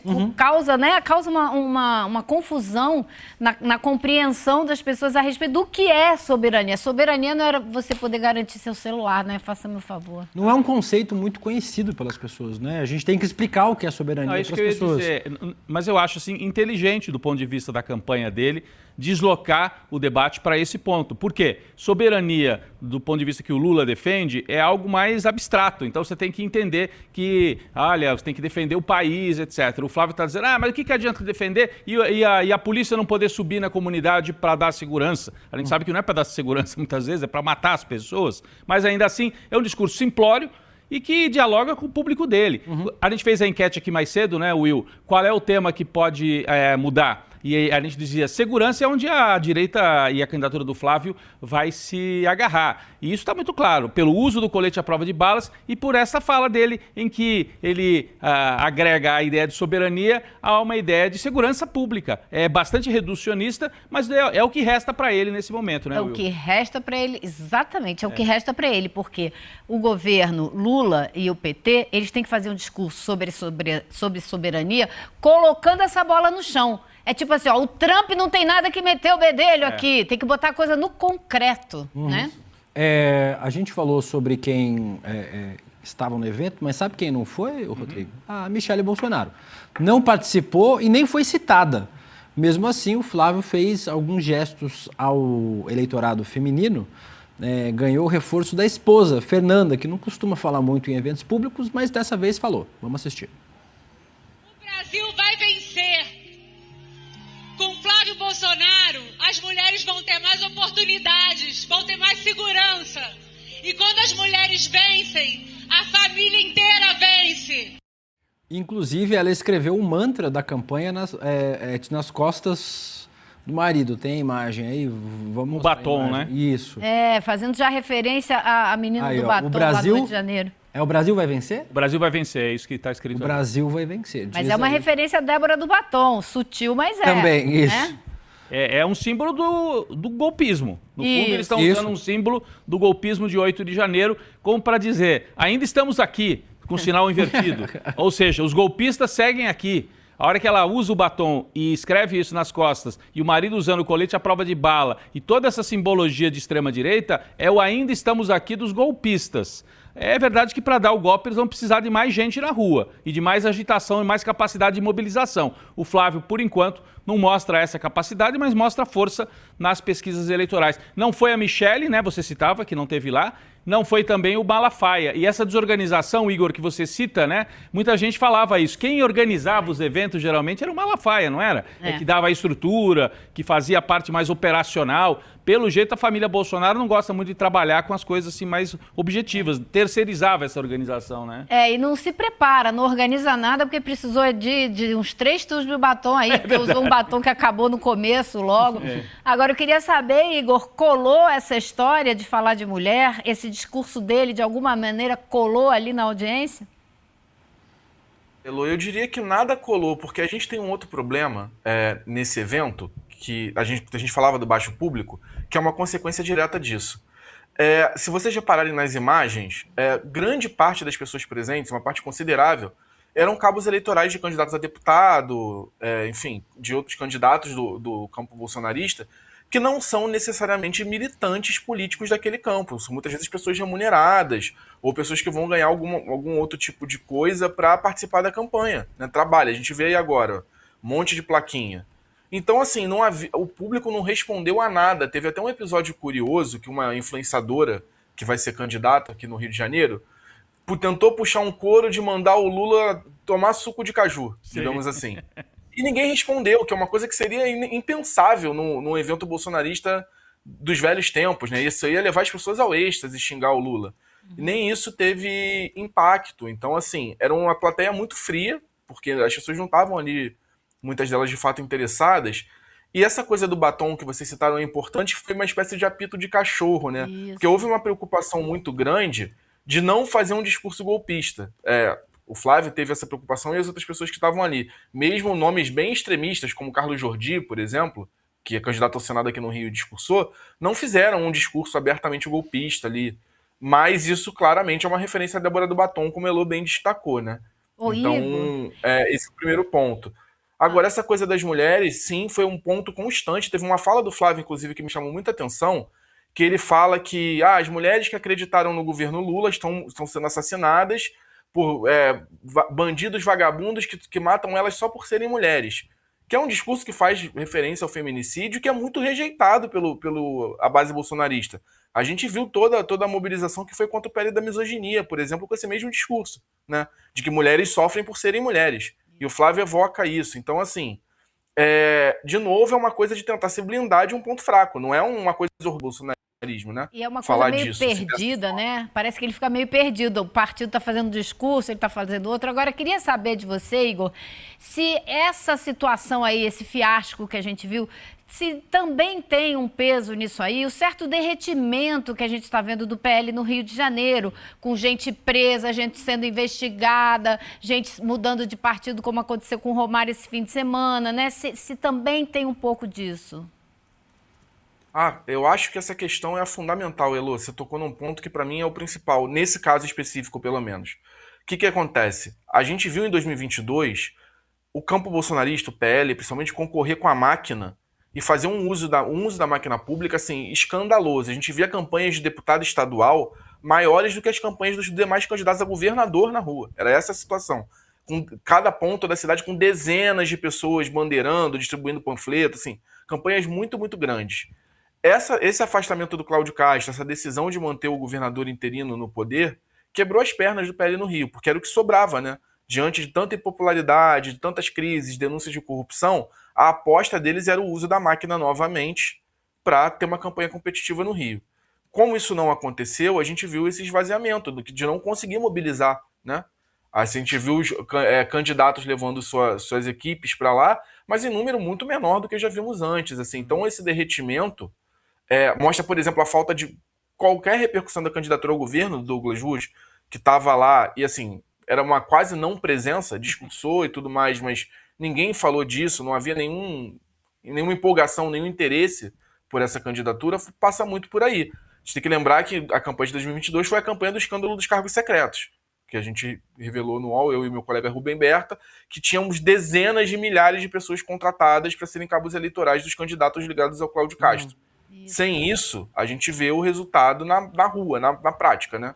Que é o que a gente viu ontem lá em Copacabana. Boa. O Igor ouviu o Rogério Marinho, o coordenador de campanha do Flávio lá durante o evento, e comentou a escolha do vice, o Alfredo Gaspar. Deixou claro que a CPMI do INSS vai ser uma arma de campanha contra o governo e contra a candidatura do presidente Lula. Vamos assistir. Como é que a campanha avaliou a repercussão da escolha do Gaspar como vice? Excelente. É alguém que ao mesmo tempo representa o combate à corrupção, alguém que teve a coragem de apontar os maus feitos deste governo, que ousou roubar até os aposentados. Daí as investigações chegando ao gabinete do Lula, o seu secretário particular, o seu filho, seus ministros mais importantes e relevantes, seu líder do governo, seu vice-líder precisa ser posta a céu aberto, em prato limpo, e Gaspar representa essa coragem. Segurança pública, alguém que durante 12 anos comandou o GAECO lá em Alagoas, combate contra o crime organizado, e foi secretário de segurança, foi promotor do Ministério Público, é alguém que é do Nordeste brasileiro, mostra o nosso respeito a uma região tão importante do país, é um homem sério, comprometido com o país, tem espírito público, abriu mão de uma candidatura ao Senado, estava em primeiro lugar, então está disposto a abraçar um projeto que é o projeto do Brasil, tá? Vai ser a melhor. No evento em São Bernardo, ontem, Igor, eu conversei com o José Guimarães, o deputado e ministro do governo Lula, ministro da articulação, né? E eu falei justamente sobre isso, sobre essa dificuldade que o Flávio teve de encontrar um vice, teve que encontrar um vice local. E perguntei para o José Guimarães por que isso aconteceu. Tem a ver com o Nordeste? Vamos ver o que ele respondeu. Ninguém quer estar de mãozinhas dadas com um candidato opositor no Nordeste brasileiro. E essa articulação que nós fizemos, tanto a SRI, o nosso governo, como o presidente do partido Edinho, consolidou uma estratégia fundamental de isolamento do candidato adversário. Nós temos uma aliança consistente de 7 partidos e o centro político eleitoral do Brasil está neutro. Mas em muitos estados está nos apoiando. Isso tem um significado grande, de que aquilo que foi dito no passado, que o PT ficava isolado, agora demonstrou o contrário. Nós não estamos isolados, pelo contrário, há um amplo movimento nacional para isolar o bolsonarismo e eleger alguém que tem compromisso com o nosso país, com a democracia e com a nossa soberania. Deputado, muita gente aposta em talvez uma vitória do Lula no primeiro turno. O otimismo na campanha é de que isso possa acontecer, apesar de ser uma chance remota, isso é algo que é trabalhado na campanha? Quem quer ganhar a eleição não escolhe primeiro ou segundo turno. É claro que isso vai depender do grau de mobilização. Essa campanha é muito polarizada, é radicalizada. Se a militância ocupar as ruas, em todos os cantos e recantos do Brasil, nós podemos ganhar sim no primeiro turno. Vai depender da nossa militância, porque nós temos algo que o outro adversário não tem, que é essa militância. Isso aqui é um exemplo de como a campanha vai se mobilizar e mobilizar o Brasil inteiro, porque o que está em jogo nesse momento é a democracia, é o Brasil, é a soberania, é um programa executado que trouxe extraordinários resultados para a economia brasileira e para o povo brasileiro. Inclusive, a pesquisa Nexus BTG de hoje mostra a possibilidade de vitória do presidente Lula em primeiro turno, mas aí ele falou sobre as alianças, né? Ninguém quer andar de mãozinha dada com o Flávio Bolsonaro no Nordeste, né, Rodrigo? Não, boa essa frase. E realmente, outro fato que foi destacado, se não me engano, pela Gleisi Hoffmann ontem, no evento lá do ABC, Igor, foi que nunca a esquerda teve tão unificada em torno de uma candidatura, né? São 7 partidos. Nunca houve isso. Desde 89 para cá, nunca houve uma aliança tão ampla. Você tem todos os partidos de esquerda, basicamente. Sempre tinha, no passado, o Brizola, depois o PSB lançou candidato, depois o Ciro, a Marina. Dessa vez, todos unificados. E o PL, com essas dificuldades para a Aliança Nacional e mais ainda a dificuldade que a Ilô e você destacaram no Rio de Janeiro, que é a base original do PL. Então isso para mim também chama muita atenção, apesar do Flávio seguir forte nas pesquisas, mas ele tem uma fragilidade política, mas tem uma base forte pelo antipetismo e o antilulismo, né? Acho que isso também ficou muito claro a partir dessas duas falas que a gente colocou aqui no ar. Assim, falando dessa questão um pouco do vice, que a gente mostrou aí a fala do Rogério Marinho, é uma tentativa de criar um discurso que explique essa escolha, né? Porque até essa questão do Nordeste, Alagoas é um dos menores colégios eleitorais do Nordeste, né? Não é trazer um nome forte da Bahia ou de Pernambuco, por exemplo, que são estados de massa, com grande eleitorado, que fazem de fato diferença no resultado nacional. E Alagoas é um dos menores colégios eleitorais do Brasil. E, assim, de novo, como eu falei, essa coisa de jogar na retranca, o Flávio, de novo, teve que se defender e explicar as acusações contra o vice no discurso dele. Ele fala que, inclusive, que o Alfredo Gaspar foi alvo de uma das maiores fake news dos últimos tempos. Ele usa essa expressão para justificar a questão da acusação de estupro de uma menina de 13 anos, também de corrupção, que ele tem questão de emenda, né, também que foi abordada após a indicação a vice. Então, novamente é um ponto vulnerável, assim. Ele até tentou usar essa coisa do vice ser ex-promotor, da questão da CPMI do INSS, né?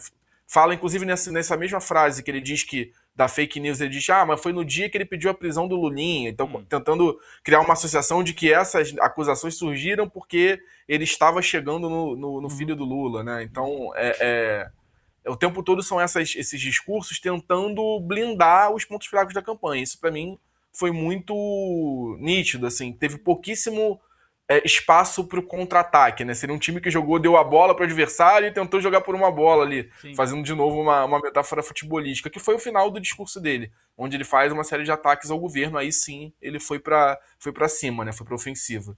Igor Melo, sem metáforas futebolísticas aqui, ninguém está com essa disposição, nem eu, nem o Rodrigo, nem Elô, muito menos você.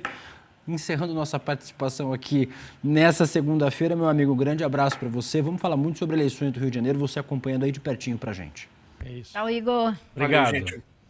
Ninguém está dando muita atenção para futebol Não hoje. tem não, esse aí é o ópio da massa, que futebol o quê? Se eu fosse torcedor do Cruzeiro, do Fluminense, tudo bem, né? Fala sobre essas coisas. Vamos conversar agora direto de Brasília com a nossa querida Manu Borges, para falar sobre a situação dos estados. Bom dia, Manu, tudo bem? Muito bom dia, Will, Elô, Rodrigo, tudo ótimo, e vocês? Bom dia. Tudo excelente. Fora o futebol, tudo excelente, Manu. A Michele Bolsonaro não foi no Rio de Janeiro e não foi citada pelo Flávio durante o ato de largada da campanha do 01, como a gente falou com o Igor agora. Ela promoveu a própria candidatura ao Senado pelo Distrito Federal em Ceilândia, do lado da governadora Celina Leão, candidata à reeleição. A ex-primeira-dama pediu votos ao enteado e disse que logo, logo Bolsonaro estará de volta. Eu só não disse onde, né? Aqui em São Paulo, as duas candidatas do campo progressista ao Senado, que largaram na frente nas pesquisas, conversaram comigo. Eu conversei com a Simone Tebet, com as ministras, né? A Simone Tebet e com a Marina Silva. Vamos ver o começo, o que a Simone Tebet falou sobre esse início da campanha.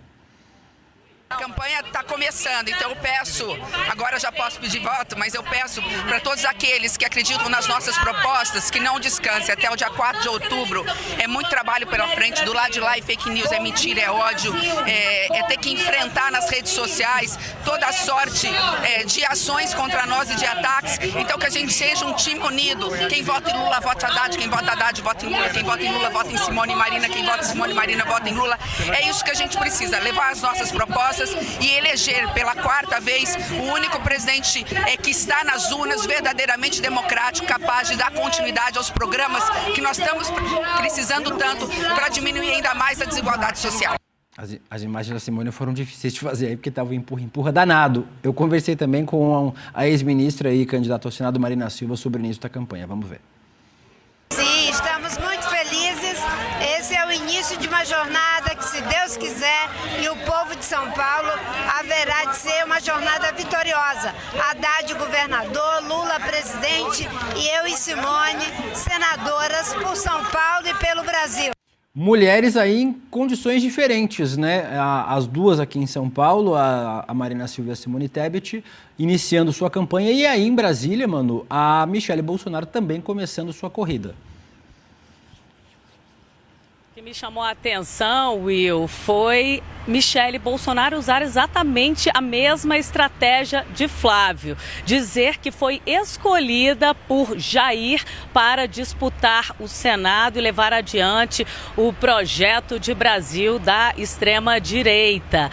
Ela que, inclusive, chegou a gravar aquele vídeo detonando o Flávio, agora vem pedir votos. Ela foi execrada por militantes e políticos da direita por ser supostamente egoísta, por não lavar roupa suja em casa, e agora, com uma pedra em cima dessa crise, a Michele vem a público pedir votos para o enteado. Inclusive, esse vídeo causou uma briga familiar, segundo revelou a própria senadora Damares Alves, que diz que Michele estaria até disposta a recomeçar do zero, caso ela se separasse de Jair Bolsonaro, e voltaria a ser caixa de supermercado mercado. Hoje a gente sabe que ela não precisa voltar para o caixa, né?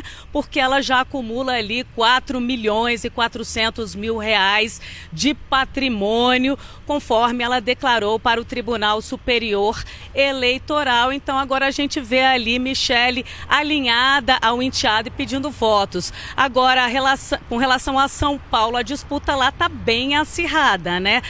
Marina Silva e Simone Tebet estão na liderança ali pela disputa ao Senado, mas André do Prado, do PL, e Guilherme Derrite, do PP, estão logo atrás, eles que têm o apoio de Tarcísio de Freitas, governador, que tem a máquina e que também está trabalhando duro para ver aí seus candidatos se elegerem ao Senado, Will. Gostei da sutileza da Manu. Ela não precisa voltar a ser caixa de supermercado porque já está com caixa cheio, né, Manu?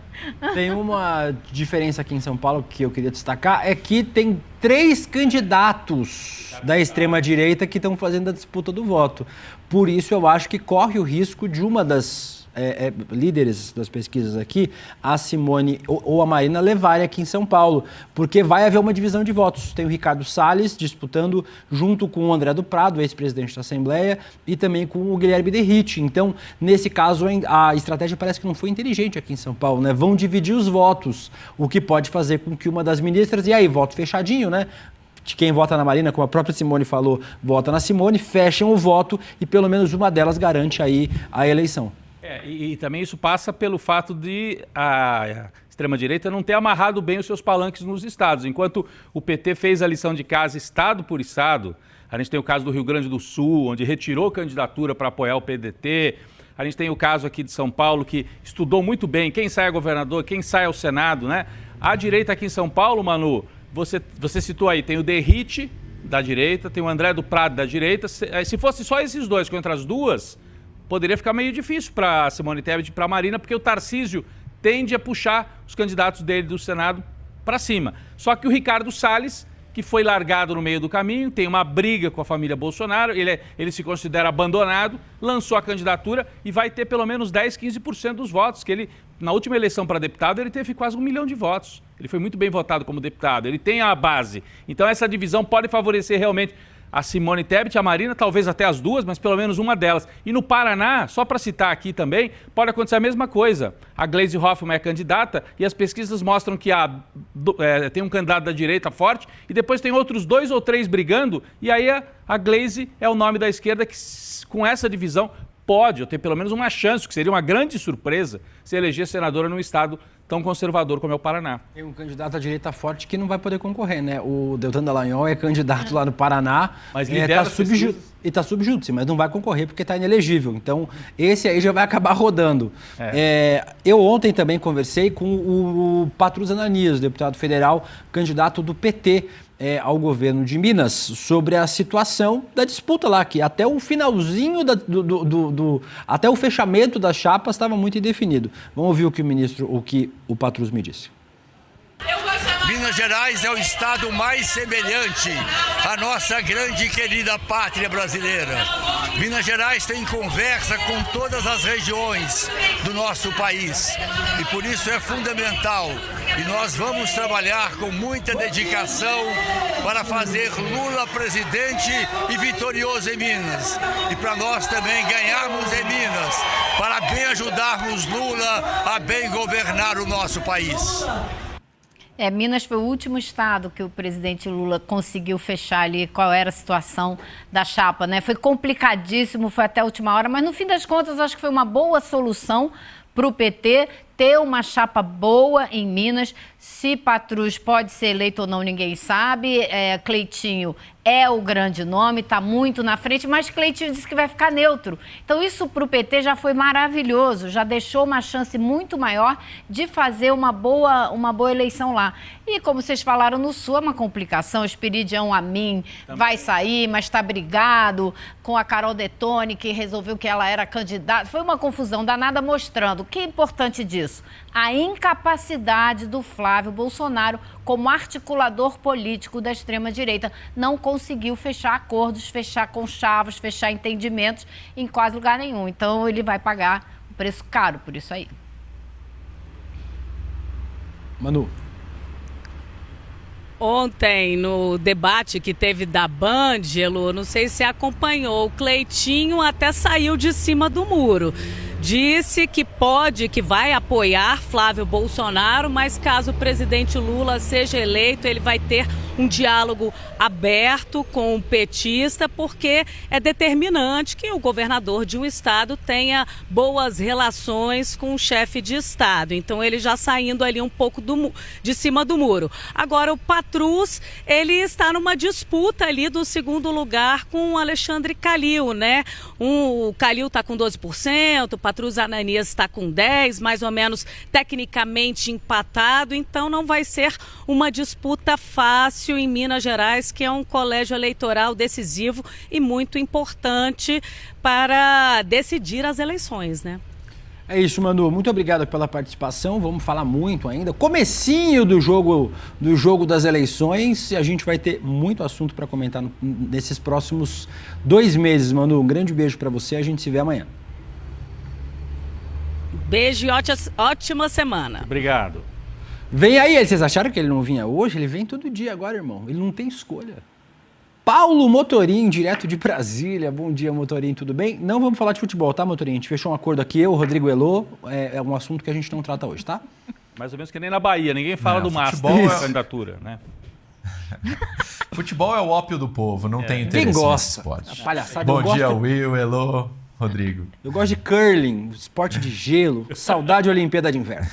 O jornal britânico Financial Times revelou nesse domingo que o governo de Donald Trump avalia aplicar novas sanções contra Alexandre de Moraes. O ministro foi alvo de medidas por parte da Casa Branca em 2025. As alegações eram supostas violações do magistrado em relação à liberdade de expressão. Trump afirmou que ele promovia uma caça às bruxas contra bolsonaristas. No final de 25, após o ensaio de aproximação entre Lula e Trump, as sanções foram retiradas. Só que, aparentemente, a situação mudou novamente. O que está por trás disso, Paulo? Bom, Will, o que está por trás disso é muito claro e eu já venho repetindo aqui, aparição após aparição aqui no ICL. A interferência dos Estados Unidos na eleição brasileira já não é mais uma possibilidade, uma especulação, um discurso de conspiração, meme, piada. É uma realidade reafirmada por muitos analistas e pelos fatos, né? E esse é mais um fato que o Financial Times trouxe no último sábado. E a justificativa é que me chamou muita atenção, Will. Afinal, seria em razão da violação ou da suposta violação do sigilo de fonte cometida por Alexandre de Moraes no caso do jornalista maranhense Luiz Pablo. O que me chamou a atenção não é o caso em si, mas a hipocrisia, ou melhor, a contradição. Afinal, é esse mesmo governo Trump que em 2025 publicou uma medida revogando diversas regras que nos Estados Unidos garantiam o direito ao sigilo de fonte aos jornalistas. É o mesmo governo Trump que agora, em fevereiro de 2026, aprovou uma operação de busca e apreensão contra uma jornalista do Washington Post para o quê? Identificar suas fontes. E me chama mais atenção ainda que no Brasil, sim, o direito ao sigilo de fonte seja constitucional, nos Estados Unidos a primeira emenda não garante isso automaticamente. Pelo contrário, a Suprema Corte já proferiu uma série de decisões dizendo que o direito ao sigilo de fonte não é absoluto nos Estados Unidos. E isso é uma questão regulada caso a caso, estado a estado.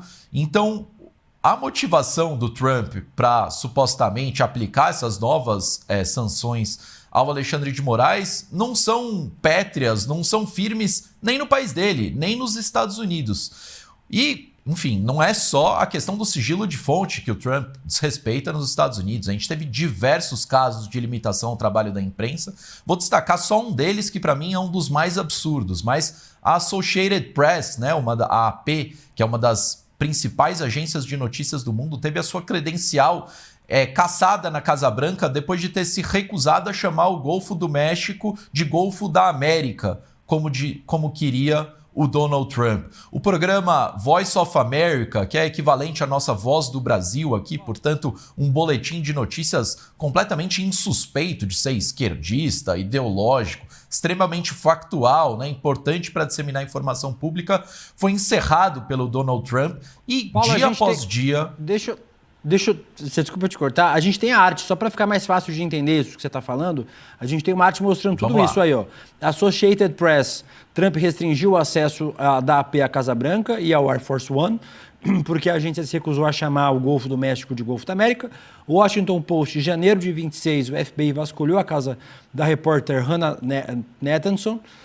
Sigilo de fontes, o Departamento de Justiça derrubou regras que prestigiam jornalistas de intimidações e Voice of America, Trump ordenou o desmonte da agência que abriga emissora pública internacional. Então tem a arte aí para ajudar a entender, né, Elô? Acrescentaria uma outra coisa que saiu hoje, né? A subsecretária de Estado fez uma publicação no X, né? Falando que ela considera censura o que o X começou a ter que fazer, seguir as leis que o Tribunal Superior Eleitoral do Brasil adota para esse período eleitoral, que os candidatos não podem impulsionar as suas publicações para fora da bolha deles, eles não podem distribuir para todo mundo, mas quem acompanha aquelas páginas pode receber os conteúdos. É uma regra que vale para todos os candidatos. E ela colocou lá no Twitter, no X dela, que isso é uma censura que o governo brasileiro faz às mídias. Então,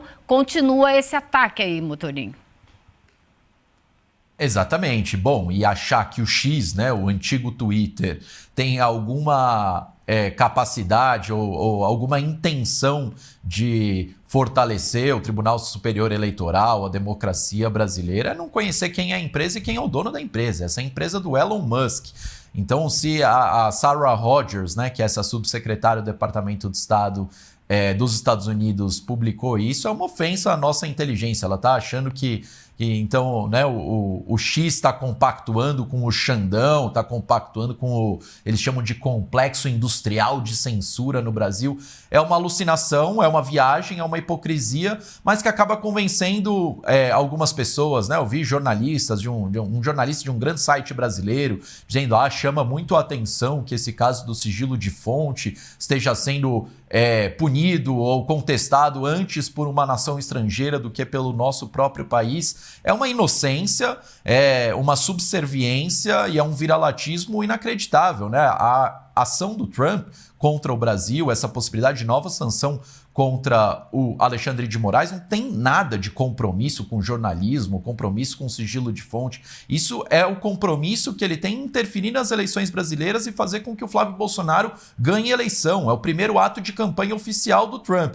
Foi no sábado, antes do domingo, que foi o início oficial, mas a gente já pode entender isso, na minha percepção, Elô, Rodrigo e Will, como um ato de campanha do Trump, e isso vai se acirrar, isso vai se avolumar, então a gente pode esperar nas próximas 8 semanas aí que temos pela frente mais ações como essa, são ações que contribuem para um golpe no Brasil, né? Só para deixar claro que são duas coisas separadas, né? Uma coisa é esse arrazoado todo que você fez e essa notícia de hoje do X, que não é uma suposição de que o X está trabalhando junto com o Xandão, pelo contrário, né? Então é um ataque à soberania brasileira, dizendo que o que a gente faz com as regras da eleição é censura e não regra eleitoral, Rodrigo. E me parece assim, é óbvio, é importante a gente vir aqui, pegar ponto por ponto e relembrar que o Trump ataca a liberdade dos jornalistas nos Estados Unidos, mas, gente, não precisava nem fazer esse debate. Isso aqui, na verdade,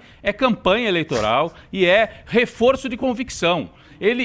Quando uma secretária, como a Elô lembrou, ou o próprio Trump, ou o governo dele, atacam as autoridades aqui judiciais brasileiras, atacam ou o Alexandre de Moraes ou o TSE, dizem que o X está sendo censurado e tal, eles estão fornecendo reforço de convicção para a turma deles, que ontem, aí a gente pode até voltar para o factual político de ontem, as bandeiras dos Estados Unidos. Enquanto o Lula e a campanha dele estavam em Vila Euclides reforçando a retomada dos símbolos brasileiros, a bandeira nacional, a gente destacou bastante isso aqui, Motorim, como o Lula e o PT retomaram definitivamente o uso da bandeira nacional. Acabou. O Lula, aliás, tem uma foto muito bonita, ele entrando naquele palco comprido, assim, em Vila Euclides, ele, o Alckmin e o Haddad com a bandeira do Brasil, e havia várias bandeiras gigantes estampadas nas arquibancadas de Vila Euclides. Enquanto o Flávio Bolsonaro, mas eles nem disfarçam, né? Levaram Aí é o Lula, em Vila Euclides, né? Essa imagem também da chuva de papel picado, verde e amarelo. É comum, Rodrigo. Eu não cobri as eleições brasileiras, é a minha primeira presidencial, né? Depois de morar tanto tempo fora. Mas é comum esse negócio de... Então, isso me chamou muita atenção, porque isso picado, é típico de convenção de partido nos Estados Unidos. Termina a convenção com chuva de papel picado e de balão. Lá não tinha balão porque era um espaço aberto. Não, eu diria que... Isso é engraçado. Eu diria que eu vejo isso muito em campo de futebol, né? É uma estética assim de Champions League ou de Copa do Mundo, essa chuva de papel picado. Nesse caso, verde e amarelo, Motorim. Enquanto em Copacabana, se a gente puder voltar, não sei se a gente tem imagens abertas de Copacabana, do outro lado, né, na campanha do Flávio, havia várias bandeiras dos Estados Unidos, inclusive uma muito perto do palco, Estados Unidos e Israel. Então, é um ato de campanha, é o que você tem falado aqui, eu tenho acompanhado desde a semana passada. Não é que vai ter intervenção ou pode ter, já está acontecendo a campanha e é parceria. Então, assim, o Flávio leva a bandeira dos Estados Unidos para Copacabana para dizer, Trump, continua ajudando daí porque nós estamos com a sua bandeira aqui. E o Trump de lá responde, estamos ajudando, vamos atacar o Alexandre de Moraes, o TSE, se o Lula ganhar, nós teremos vários argumentos, entre aspas, para questionar o resultado eleitoral. Para mim é isso que está sendo construído a partir desse tipo de interferência por parte do governo Trump, Motorim. Exatamente, Rodrigo. Bem, há alguns anos atrás, essa possibilidade de interferência dos Estados Unidos no Brasil era coisa de quem usava chapéu de alumínio, quem falava em interferência da CIA era conspiracionista, e a realidade dos fatos vai dando razão aos tais conspiracionistas, porque o Trump tirou completamente o véu, tirou, né, completamente a fantasia de que os Estados Unidos defendem a democracia, está muito claro o papel que eles estão se prestando. Então, essas novas sanções ao Xandão, se vierem, a gente precisa entender com o óculos, com a ótica, com o contexto correto. Não se trata de defesa do jornalismo, não se trata de defesa da liberdade de expressão. Se trata de uma interferência e de uma apologia à derrocada da democracia brasileira, que é o que os Estados Unidos da América tem defendido no Brasil nesse momento. Se eles fizerem isso com o Xandão, de certa forma, eles vão recuperar o Xandão para toda a esquerda que ficou na dúvida com os problemas do Master, né? Sim. Então vai ser um tiro no pé nesse sentido. O Xandão será ainda mais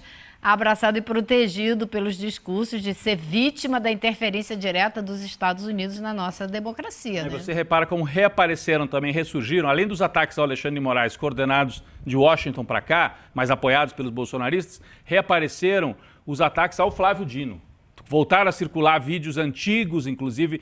O Flávio Dino usou carro oficial na praia. Isso ele nem era ministro do Supremo, ele até teve que responder 2 vezes. Ele está sendo acusado também de perseguir jornalistas. Aliás, né, é uma dobradinha. Você acusa o Xandão de atacar o X e acusa o Flávio Dino de perseguir a fonte de um jornalista. Enfim, esse é um debate que não dá para a gente fazer aqui em 1 minuto. Mas é parte de uma operação política para atacar os 2 principais ministros que defenderam a democracia. Você gosta do Xandão ou não, ou gosta do Flávio Dino ou não, os 2 tiveram um papel central na defesa da democracia, na tentativa de golpe. E continua defendendo, porque o trabalho que Flávio Dino está fazendo no combate ao maior escândalo de corrupção da história do Brasil, que é o orçamento secreto, também interfere diretamente na possibilidade de manutenção dessa extrema-direita no poder e do Centrão também. Então ele continua à frente de uma grande briga de defesa da democracia, que é tentar colocar esse roubo dentro dos trilhos e diminuir ao máximo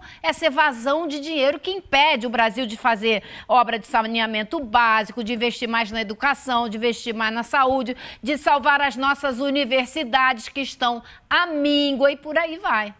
Candidato Paulo Motorim, 1 minuto para suas considerações finais. Falando em candidato, é isso. Eu já disse isso no programa na semana passada, mas eu acho que a gente tem que repetir algumas coisas durante essa campanha eleitoral. Infelizmente, a disputa não é entre Lula e Flávio Bolsonaro. Hoje o que está colocado é uma eleição entre Brasil e Estados Unidos. Se a gente quer a nossa soberania ou se a gente quer a subserviência, se a gente quer uma nação soberana ou se a gente quer voltar a ser colônia. Isso que está colocado, eu não estou fazendo apologia de um candidato ou de outro. E os principais analistas internacionais do mundo têm feito essa leitura. A eleição brasileira é a eleição mais importante do ano no mundo e a gente precisa dar nome aos bois. A gente não pode esperar os primeiros dias de outubro ou os últimos dias de outubro para tratar seriamente da interferência dos Estados Unidos no Brasil. A gente precisa ser firme agora, a gente não pode abrir a porteira, como disse o ministro da Defesa, José Múcio. Pelo contrário, a gente, como jornalista, precisa denunciar e as nossas instituições precisam cuidar dos nossos problemas. Se Dino, Xandão ou qualquer ministro do STF ou qualquer instituição brasileira tem algum problema, ela precisa ser consertada pelas instituições brasileiras e não pelos Estados Unidos. Isso a gente precisa deixar sempre muito claro. Essas foram minhas considerações finais, mediador William De Luca. Siga o Amanhã relator. eu tô de volta com... Siga o relator com 100%. Boa. Amanhã eu tô de volta com historinha sobre o nosso querido Flávio Bolsonaro e o seu irmãozão. Então, espero conversar com vocês sobre esse assunto amanhã aqui na terça-feira. O irmãozão Vorcaro. Ele vai, mas deixa o spoiler. Deixo para vocês adivinharem quem é o irmãozão.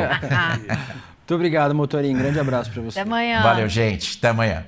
Will, a gente falou não levanta o dedinho não, que falta 10 minutos para acabar o programa. Mas eu quero falar uma coisa muito rápida. A gente citou aqui 2 ministros que estão sendo atacados pela extrema-direita. A gente não falou de um ministro que foi criticado pelo presidente Lula ontem em Vila Euclides. Eu não sei se todo mundo que estava acompanhando o evento...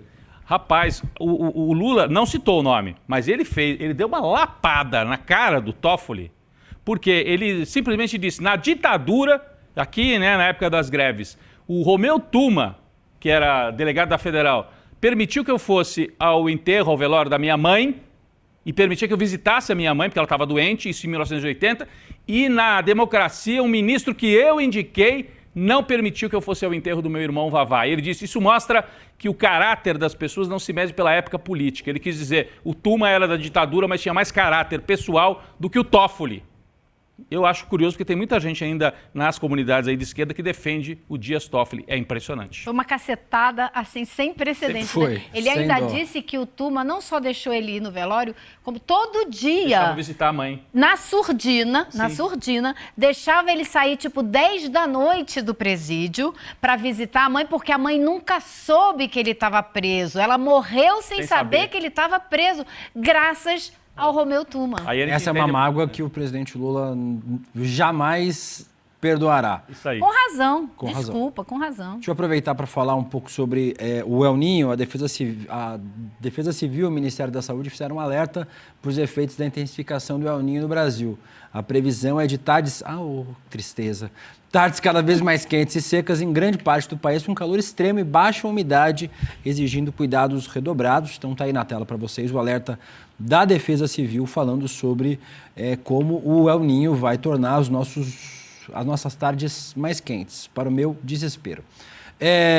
Lembrando que o podcast O Herdeiro do Jair está no ar, vem aí mais um episódio, o podcast investigativo No Alvo, O Herdeiro de Jair, que mergulha fundo na conturbada vida política de Flávio Bolsonaro.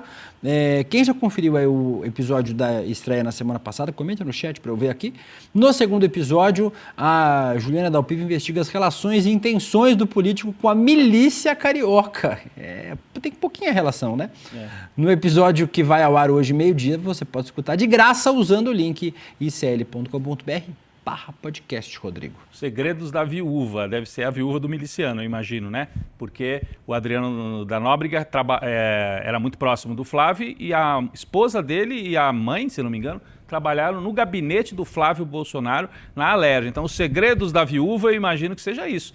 Relação, ou as informações que a viúva do Adriano da Nóbrega, que morreu em condições muito suspeitas na Bahia, os celulares jamais foram recuperados. Lembra disso, Elô? Ele foi morto, cercado pela polícia da Bahia, ficou com os celulares, depois os celulares, não passaram por perícia, ninguém nunca mais viu. Um negócio realmente impressionante. Por isso que é importante demais esse episódio trazido aí pela Juliana Dalpiva e toda a nossa equipe, que é um trabalho de edição muito bem feito também do podcast. Muita montagem do roteiro, né? O trabalho todo. E agora eu acho que é muito importante para todo mundo que está interessado em participar da discussão a respeito dessas eleições, conhecer a fundo essa história para poder desmontar muito bem essa falácia que o Flávio Bolsonaro propôs ontem na praia de Copacabana, de que ele vai enfrentar as milícias, de que ele vai botar a milícia na cadeia. Então é bom a gente saber exatamente, tintim por tintim, a relação dele com os milicianos, para a gente ter muitos argumentos para desmontar essa mentira.